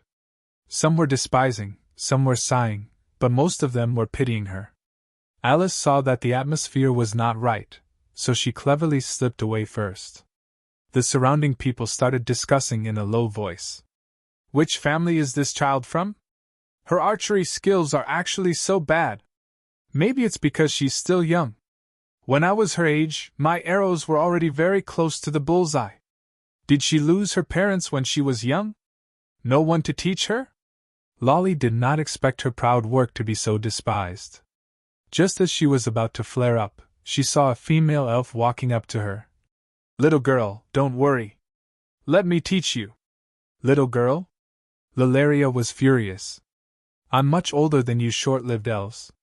Humph! Do you think we? When Lolly's gaze fell on the female elf, she could not look away. The female elf was very beautiful. Even among the elves that were full of handsome men and beautiful women, she stood out. Sister! Lolly quickly threw away her moral integrity and hugged the female elf's slender waist. The female elf instinctively felt motherly when she was hugged by Lolly. She gently stroked Lolly's hair. What's your name? Little girl. My name is Lolly. Lolly, who easily got away with her trick, happily buried her head in the pair of exquisite peaks on the female elf's chest. The female elf only thought that the little elf girl was moved. She did not expect that the little elf girl was actually a female pervert of dragons in elven skin. She smiled and said, My name is Altani. Let's go over there. Sister will teach you how to shoot arrows. Altani? Lolly was stunned. That name sounds familiar? That's right, it's that dark elf from before. Anyway, that dark elf is long gone. Such a beauty, I'll take advantage of it. I'll fight whoever snatches her. That human is no exception. Oh ho ho ho ho. On the other side, Alice, who had successfully escaped, did not stay to wait for Lolly. Anyway, with Lolly's strength, there should not be too much danger here. It's better to look for her brother. Just now, she deliberately separated Lolly from Pan and his daughter. Alice already had such a premeditated plan. She wanted to date her brother alone. As she was looking, Alice was attracted by a performance at the side. Under a big tree, a male elf and a group of goldfinches were performing, which attracted the applause of many children. Goldfinches were a kind of docile bird. They were about the size of a fist and had a chubby body. Their whole body was covered in fluff and their wings were very small. When they fluttered in the air, they looked like a ball of fur. They cooperated with the music of the elf and made all kinds of charmingly naive movements. Wow, it's so cute! Girls had no immunity to this kind of animal, and Alice was immediately attracted. Yeah. An elf girl at the side also agreed. This was a girl with a similar figure to Alice. She had pointed ears, green curly hair, delicate and cute facial features. Her big eyes stared at the goldfinches and said, I really want to touch them. Alice also wanted to touch those cute fluffy birds, so she quickly nodded. You want it too? Let's go together. The elf girl's eyes lit up, but her face became bitter again. But that person definitely won't allow us to touch them. Alice thought for a while and whispered a few words to the elf girl. The elf girl's eyes lit up even more.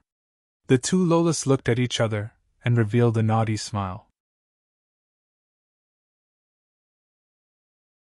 Alice didn't know that her new partner was the little princess of the elves, and Michelle didn't know that her elf friend in front of her was actually the little princess of the demon world. Unbeknownst to the two little princesses became good friends at first sight. After eating a large amount of food as they chatted, Michelle rubbed her slightly round tummy and said, Alice, let's go to the riding arena, okay? I have a friend waiting for me there. Sure. Just as Alice replied, she heard a familiar voice from the side. Alice? Brother. Alice jumped in joy. She had just met a good friend, and her brother had already appeared in front of her. She was truly blessed by the demon gods. Seeing Alice leap up and hang on to the neck of the elf, Michelle couldn't help but reveal an envious expression. So this was the brother that Alice kept mentioning, the one she liked and was very powerful. Michelle didn't have an older brother. She only had an older sister who had fought with her since she was young. She couldn't possibly do something so exaggerated in public that went against royal etiquette. She even had to change some of her habits that she thought were unsuitable for her status as a princess. Chenrei was used to Alice's jumping around, so he didn't think much of it. He hugged Alice and spun around. When he put her down, he unexpectedly saw the elf girl who had her back to him. He blurted out, "Michelle?" Michelle was the princess of the elves, so it wasn't strange for an adult elf like Alice's brother to recognize her. What surprised her was that Chenrei didn't bow in a reserved manner, nor did he address her as Your Highness. He only gave a simple smile. It was as if they were old friends, making her feel warm and at ease. Alice asked curiously, "Brother, how do you know Michelle?" "Haha, it's a secret." Seeing Alice puff up her face in anger, Chenrei grinned as he flattened the bun. This intimate action made Michelle feel even more envious. "Brother, Michelle and I are going to the equestrian arena to find another friend. Let's go together." Chenrei nodded and led the two Lolas to the equestrian arena. Originally, it was just him holding Alice's hand, and Alice holding Michelle's hand. But then, when Alice saw the envy in her friend's eyes, Chenrei became holding one Lolas in each hand. The equestrian arena was a special area. All the participants and their mounts were suppressed to the same level, so they could only rely on their equestrian skills and compatibility with their mounts to win. It's called White Wind. Before today, it was my only remaining friend. It turned out that the friend Michelle was talking about was a pure white unicorn. Unicorn? Alice looked at the unicorn curiously. Chenrei had once said that this type of magical beast was very rare. Furthermore, it had strong legs, comparable to the nightmare beasts of the demon realm. The unicorn seemed to have sensed that this golden-haired elf girl had an aura that was different from a normal elf's. It raised its hooves, looking extremely hostile. Michelle hurriedly stood in front of Alice. "White Wind, this is my new friend, Alice. You two have to get along well in the future." The unicorn was an extremely intelligent creature. It did not blindly listen to Michelle's words. Instead, it thought that she had been bewitched by the enemy, and became even more vicious. Alice was afraid. She leaned tightly against Chenrei, not daring to move.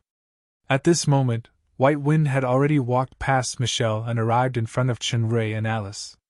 The unicorn had originally been targeted at the suspected enemy, Alice. However, when it neared Chenrei, its eyes suddenly revealed a look of doubt. It hesitantly looked at this elf. Chenrei slowly extended his hand. White Wind felt a familiar aura. Its nose twitched, and it finally confirmed something. It immediately became excited and snorted. Then, it voluntarily moved forward, allowing that hand to touch its face. Michelle was stunned, and the surrounding elves all looked over. White Wind was a well-known troublemaker in the Jadeite Forest Sea. Other than the little princess, no other elf could get close to it. Why was it so docile now? "Brother!" Alice looked at Chenrei and White Wind being so intimate. She wanted to touch the unicorn, but she was afraid of being attacked. "Don't be afraid. Give this to White Wind." Chenrei stuffed a fruit into Alice's hand. White Wind already knew through their telepathic connection that this girl, who was not an elf, was Chenrei's relative, and that the spirit fruit was its favorite delicacy. It immediately turned its head and took the fruit that Alice had mustered her courage to pass to its mouth, munching on it. Alice gathered her courage and touched the unicorn. Seeing that it did not resist, she was overjoyed. With Chenrei's help, she climbed onto White Wind's back. White Wind did not resist. Instead, it seemed to be very happy. It started galloping around the riding arena. This scene caused the surrounding elves to be shocked once again. This obedient horse that had been easily tricked by a fruit was still the ferocious unicorn that it usually was. You are. Michelle looked at the spirit fruit.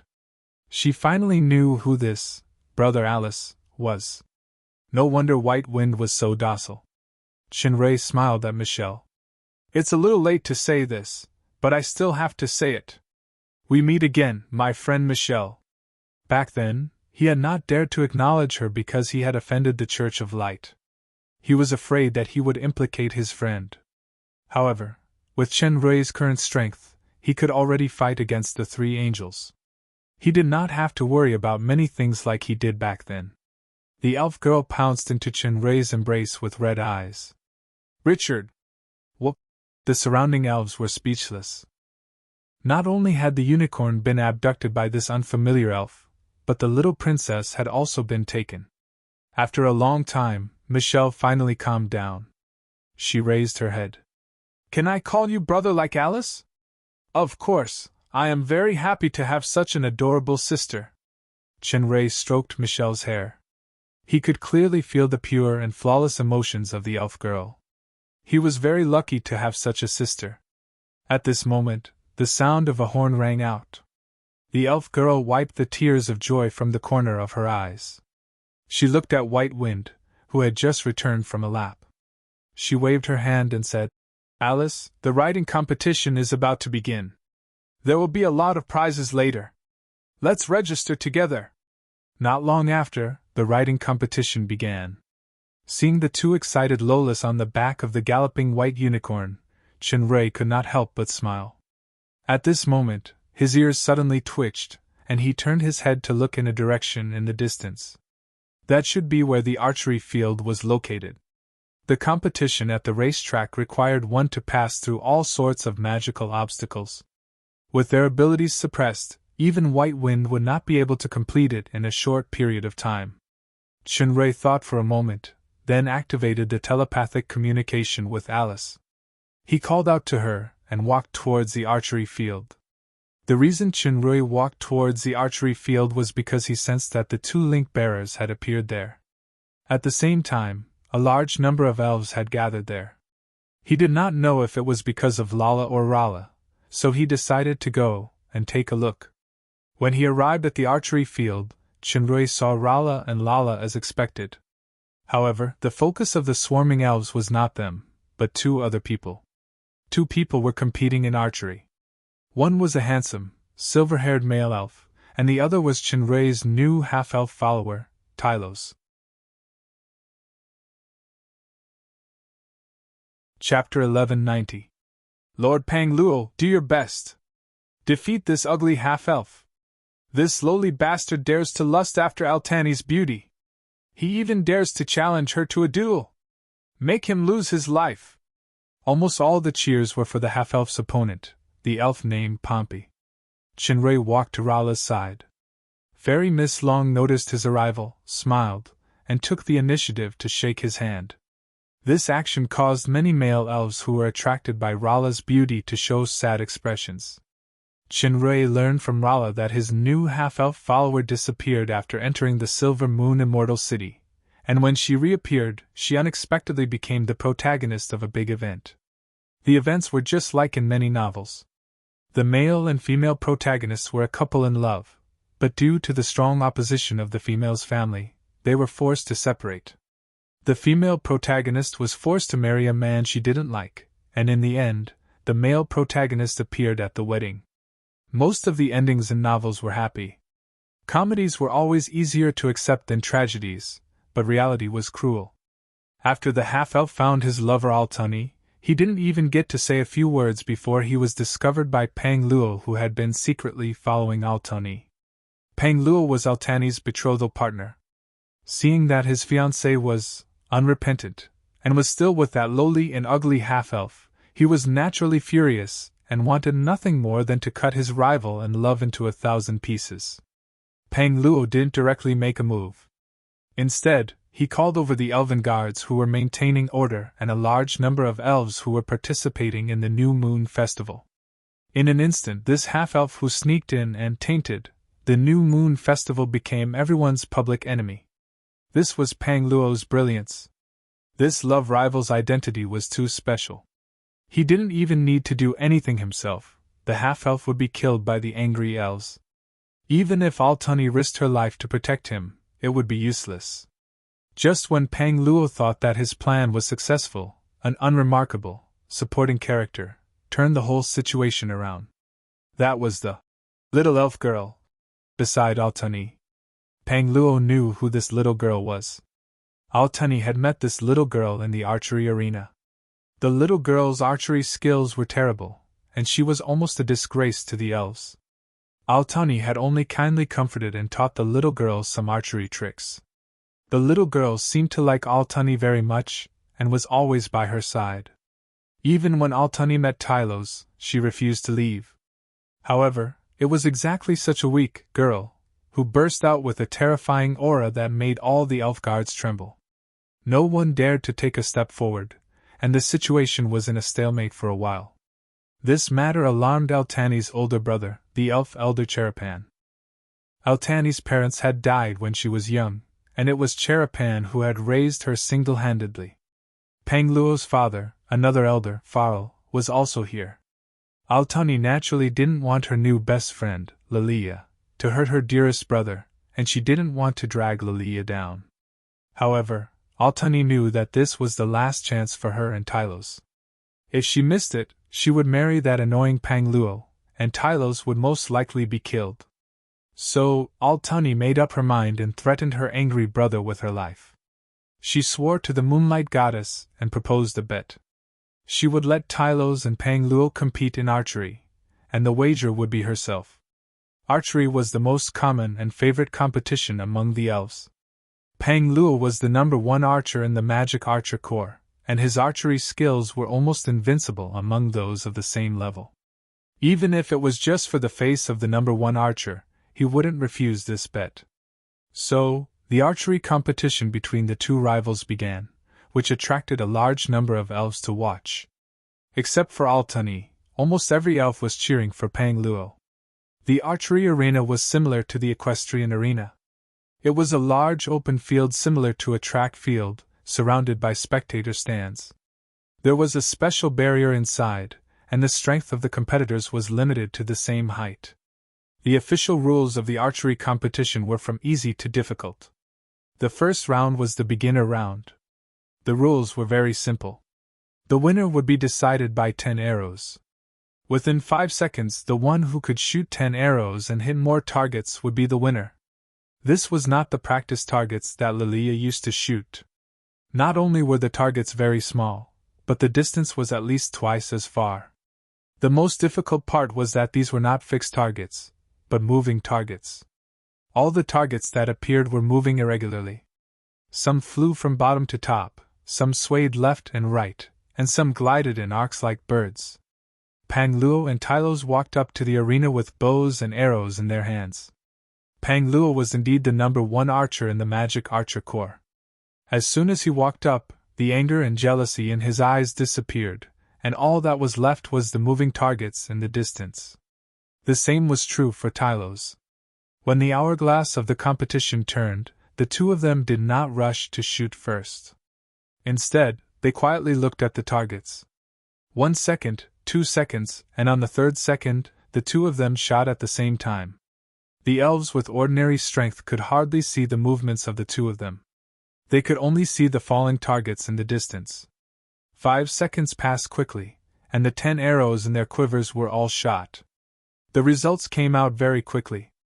Pang Luo, 20 targets. Tylos, 20 targets. The elves were in an uproar.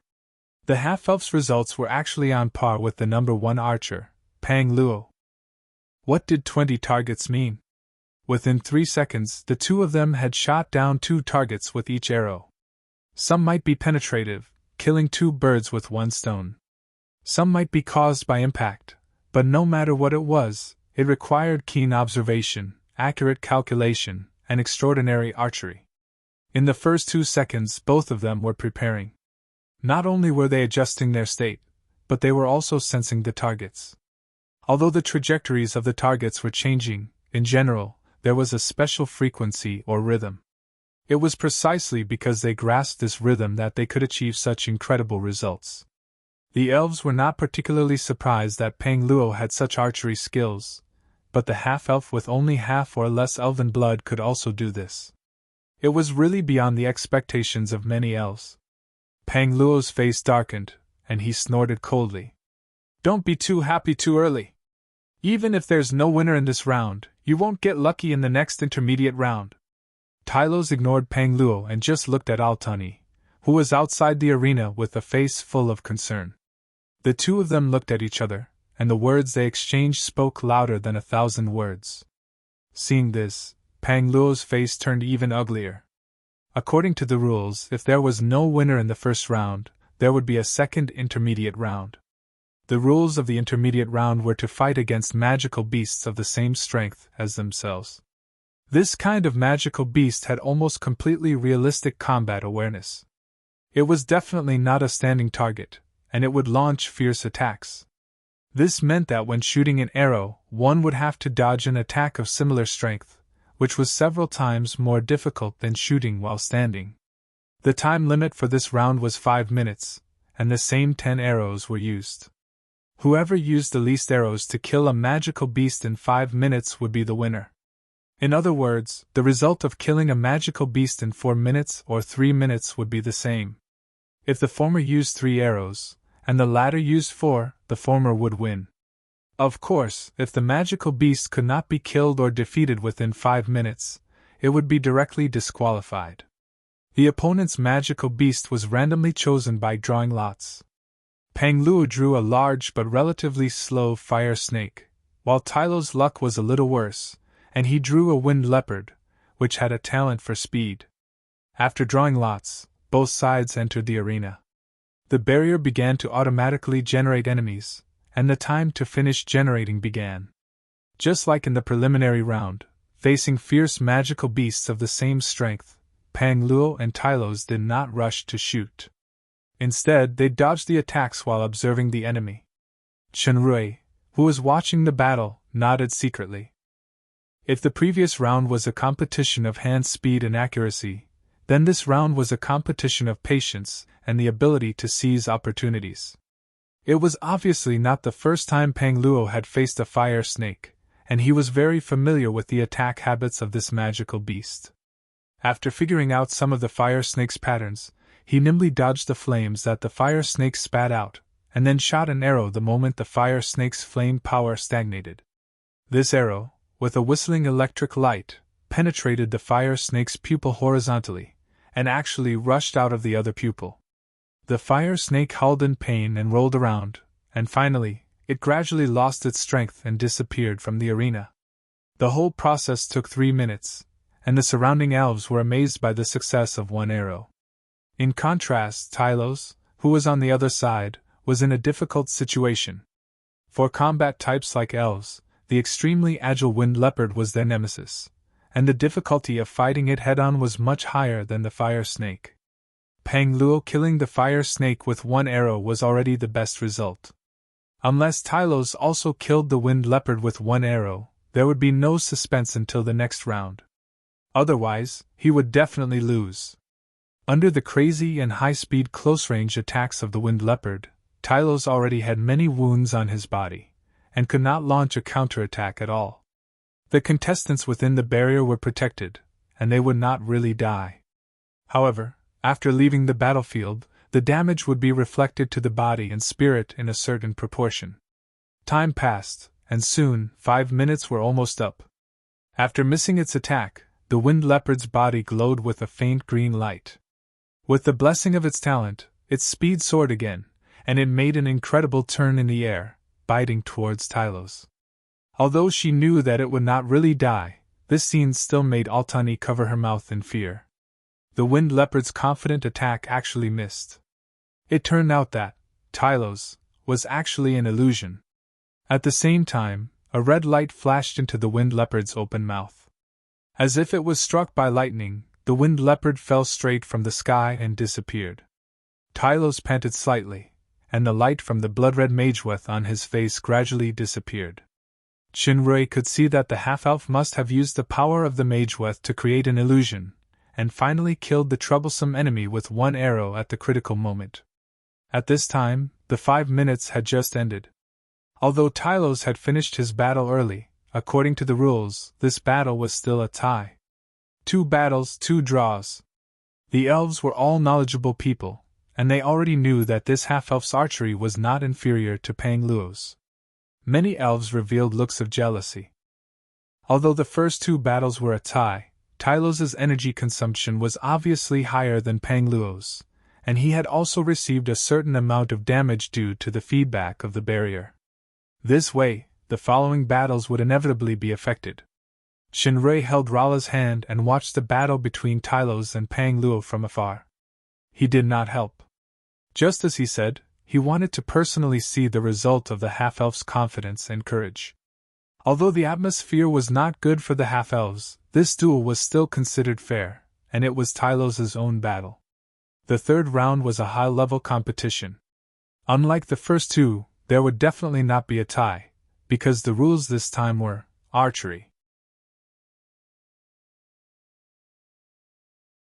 Chapter 1191. Big Brother! Shinrei turned around and saw Alice and Michelle walking over. Alice was still holding on to Bifome, and the surrounding elves all retreated. At the same time, they looked in shock at the unfamiliar elf girl who could control Bifome. Big Brother! Michelle excitedly walked in front of Shinrei and said, Alice and I got first place in the riding competition. Look, this is our prize. With Bifeng's strength, it was reasonable for him to get first place. Shinrei laughed and gave Michelle and Alice a thumbs up. You guys are really amazing! Alice and Michelle happily high-fived each other.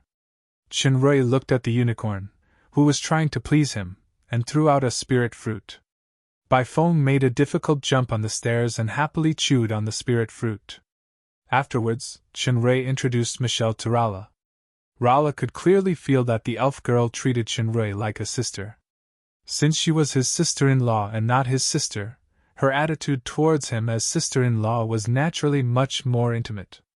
At this time, more and more people had gathered in the archery field. Many elves had heard the news that the number 1 archer of the Magic Archer Corps was competing with a half-elf in archery.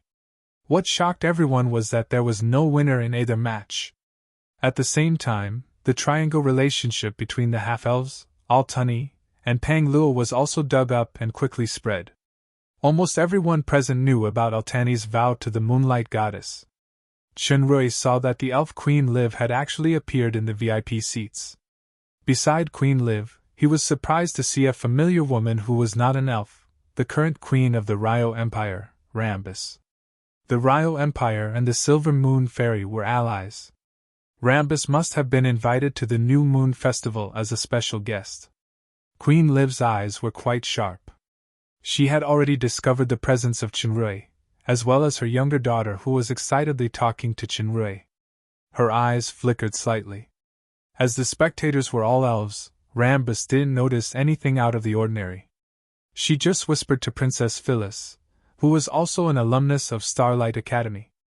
At this time, the final battle in the field had finally begun. The archery duel was a best of 3, with each round lasting 20 minutes. The contestant had to use archery to kill the opponent. Auxiliary potions or weapons other than bows and arrows were not allowed. If no one died within 10 minutes, it would be a draw.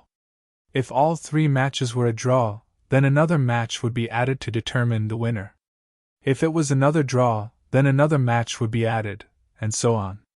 Pang Luo and Tylos walked into the final battlefield. When they first entered, both of them could not move. They could only recover after the barrier was formed. Both of them were secretly gathering their strength while quickly observing the generated environment. This was a forest environment. There were all kinds of hidden traps and killing intent. From time to time, various realistic magical beasts would appear to attack. Even if both of them stood still and did not attack, they would still die. Just as the environment was completely formed and the restraints were loosened, Pang Luo and Tylos moved at the same time. Due to the rules, the strength displayed by both of them was restricted to a certain extent. Now that the rules were released, their godly archery was immediately and vividly displayed. Unlike the previous 2 matches, both of them attacked without hesitation. Their movements were as fast as lightning, and they began to shoot at each other at high speed. Peng Luo's shooting speed was quite amazing. He shot 3 arrows with one bow. On the surface, 3 arrows at a time seemed normal. Some people could shoot 10 arrows at the same time, but this kind of attack was too scattered. It was fine against a large number of enemies, but the attack against a single enemy was limited, especially against an opponent with the same archery skills. Peng Luo's 3 arrows were held between the gaps of his 4 fingers, and he shot them one by one with the recoil of the bowstring. Although it was, in sequence, the speed was very fast. They left the bowstring almost at the same time, and each arrow had a different strength and trajectory. Less than a second after the 3 arrows were shot, another 3 arrows appeared on the bowstring. Countless whistling sounds were heard, as if hundreds of tracking missiles were flying accurately towards Tylos. Tylos did not shoot multiple arrows at a time. 1 arrow per bow was relatively standard, but his shooting speed was still above Peng Luo's. His attacks were more refined and effective. Both of them were evenly matched. The audience only saw the 2 of them constantly dodging in the forest. While moving, they launched fierce counterattacks. Countless whistling sounds became the main sound of the battlefield. The various difficult archery skills were amazing. These were not performances to show off, but real killing skills to assess the situation. Chunrei nodded secretly. In terms of archery alone, the elves were indeed invincible. After a few rounds of attacks, the shooting frequency of both sides began to slow down. It was not because of their strength, but because they had a certain degree of understanding of each other's characteristics. The form of attack at the beginning was no longer effective. If it continued, it would only waste their stamina. So at the same time, they slowed down their rhythm and became more cautious when shooting. If it was crazy shooting before, then now it was shooting in bursts. Although it was not as intense as shooting, it was more dangerous. The elves watching the battle were all professionals. They knew that it would be a difficult tug-of-war. It was not only a competition of archery skills, but also tactics, willpower, stamina, and other aspects. Whoever could seize the opportunity in a split second would be the final winner. Swift figures moved and flashed in the forest. From time to time, the light of arrows could be seen lingering around them. Time passed minute by minute, and it was almost the time limit of 20 minutes. At this moment, the forest environment began to thin out. A figure could be seen half kneeling on the ground with a few arrows stuck in his body. It was Tylos, and opposite him was Peng Luo. He had only been hit by 1 arrow, and it was a slit in the throat. Tylos won! Altani cried tears of joy, while the elves were in an uproar. They could not believe their eyes. The number 1 archer of the Magic Archer Corps had been defeated. Defeated by the arrows of a half-elf. Chunrei could clearly see that Tylos had been at a disadvantage, but the half-elf was very clever. He deliberately used his injuries to numb his opponent, fighting as he moved, as if he wanted to stall for time to tie. Peng Luo, who thought that he had the absolute advantage, naturally refused to give up such a good situation and attacked fiercely. In his haste to succeed, Tylos seized the opportunity and killed him with a single arrow. Turning his disadvantage into a victory and reversing the situation in one fell swoop was not a coincidence, but a true tactical accomplishment. It could be said that Peng Luo did not lose unjustly. The boundary of the forest disappeared completely, and Tylos and Peng Luo were both teleported out. Peng Luo clutched his throat with a look of lingering fear. If he was not in the boundary, he would have died in the hands of this lowly half-elf.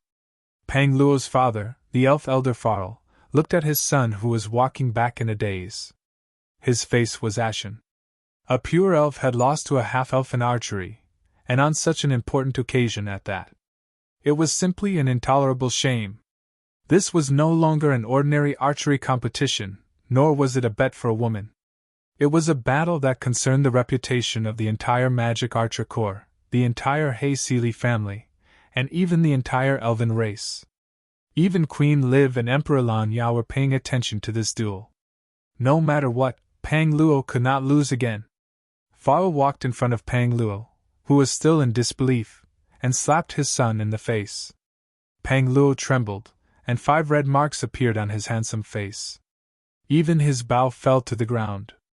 The furious Farl stepped on it and broke it. He scolded.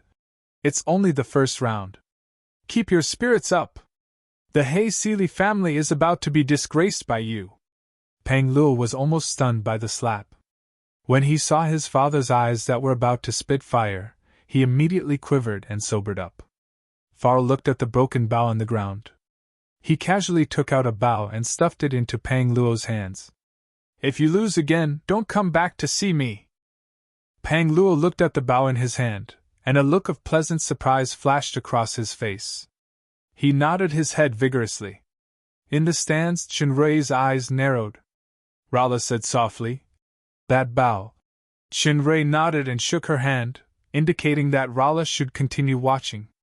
In the VIP seats, Queen Liv also saw the bow that Farl handed to Pang Luo. She frowned slightly, wanting to say something, but in the end she didn't. The second round began very quickly. Although Tylos had suffered a certain amount of exhaustion and injuries in the previous round, Pang Luo's fatal injury had received a certain degree of compensation. The two of them were back on the same starting line. The second round's barrier was a hilly environment. There were much less cover than in the jungle, which made it even more difficult for both sides to dodge. For a top archer like this, using arrows to break arrows was the most important defensive strategy, which was to use offense to replace defense. This would also be an exciting battle that was far more intense than the previous round. However, when the duel began, it was overwhelmingly one-sided. The half-elves' arrows couldn't stop Pang Luo's arrows at all. This was because Pang Luo's arrows were far stronger and faster than the first round. When the two arrows collided, Pang Luo's arrow would usually shatter Tylo's arrow and continue flying. "That's..." The little elf princess beside Chenrei looked at the bow in Pang Luo's hand and finally understood. "Despicable." "Michelle?" Alice asked curiously. "The bow Pang Luo uses is called the Mystic Moon Bow. It was once the Elf King Span's quasi-divine weapon. It's one of the 3 elven bows, and its power is astonishing. After His Highness Span quelled the elven crisis, he gave the Mystic Moon Bow to Lord Tanis as a reward for his bravery. After Lord Tanis died of illness, the bow was passed on to Lord Tanis's son, Elder Farl. I didn't think that Elder Farl would give the Mystic Moon Bow to Pang Luo in order to let him win." Michelle's words allowed Chenrei to understand the origins of the bow. It was actually a treasure used by the Elf King's father-in-law. At this moment, the outcome of the duel had already been decided. Tylos had lost without any suspense. The elves immediately cheered, but there were also some elves who discovered the mystery behind it and weren't as happy as the others. Although this was only a loophole in the rules, no matter what, this competition of top archery had already changed. After the barrier disappeared, the gnome glanced at Pang Luo, his eyes filled with grief and disdain. As his opponent, he knew better than anyone how Pang Luo had won. Pang Luo turned his head away guiltily, pretending not to see the look in his eyes. He only raised the Mystic Moon Bow high and accepted the elves' cheers. When the gnome walked back to Altani's side with a gloomy expression, he unexpectedly discovered that there was another figure by her side. It was the Master, who had helped him enter the Silver Moon Immortal Capital. It was very likely that he was another important figure of the Elf King. The gnome was still very grateful to Chenrei. Just as he was about to bow, Chenrei's voice rang out in his heart. "Very angry?" This sentence caused the gnome to lower his head. Chenrei's gaze swept across the VIP seats, and he indifferently said, "This is not a fair world to begin with." "I understand." Tylos raised his head. There was not a trace of hesitation or cowardice in his eyes. "We can only fight to the death." "That's right. Blaming the heavens and others is useless. All we can do is be unyielding and go against the current. Perhaps we will have a chance at survival, or perhaps we can even grasp the lifeline of fate." Chenrei paused. "Since you already have this kind of understanding, then take this arrow. Use your greatest courage and determination to shoot it." Tylos suddenly felt that he was holding an arrow in his hand. It looked very ordinary, but the arrow was made of golden feathers. When he looked at Chinray again, he had already disappeared. From the expressions of Altani and the nearby elves, that person seemed to be an illusion that did not exist. Only the arrow in his hand was real,